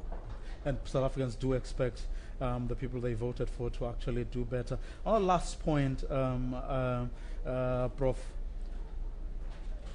Buthelezi puts it like this. He says, when all has been said and done, this was a commercial for elections. Do you agree? Disagree? Of course. I mean, if you're a ruling party, why would you want to sell yourself short? So this is the privilege that you enjoy for being an incumbent. You exploit the platform that is given to you. But we also expect you to also be a bit truthful. If you're going to simply present a rosy picture, and in the ANC tradition, they always say more could have been done, and there's more work needs to be done, as a way of covering up for the weaknesses that have become apparent. Which, truth be said, is effectively what the speech did. Yeah. Thank you very much. You are Professor Sipho Siepe, who was my guest throughout this broadcast. And that is how we come to the end of this evening's broadcast. The 2014 State of the Nation address delivered this evening once more by President Jacob Zuma, and this being the last for this particular term. As to what happens in the next 3-4 months leading up to that 7th of May, we will be watching, and we will certainly, as SABC News, be bringing you every aspect of that election campaign and everything that's going to happen over the next few months live on all our channels. Thank you very much for watching. From me, Vuyo Mvoko, and the rest of the crew, it's a goodbye for now.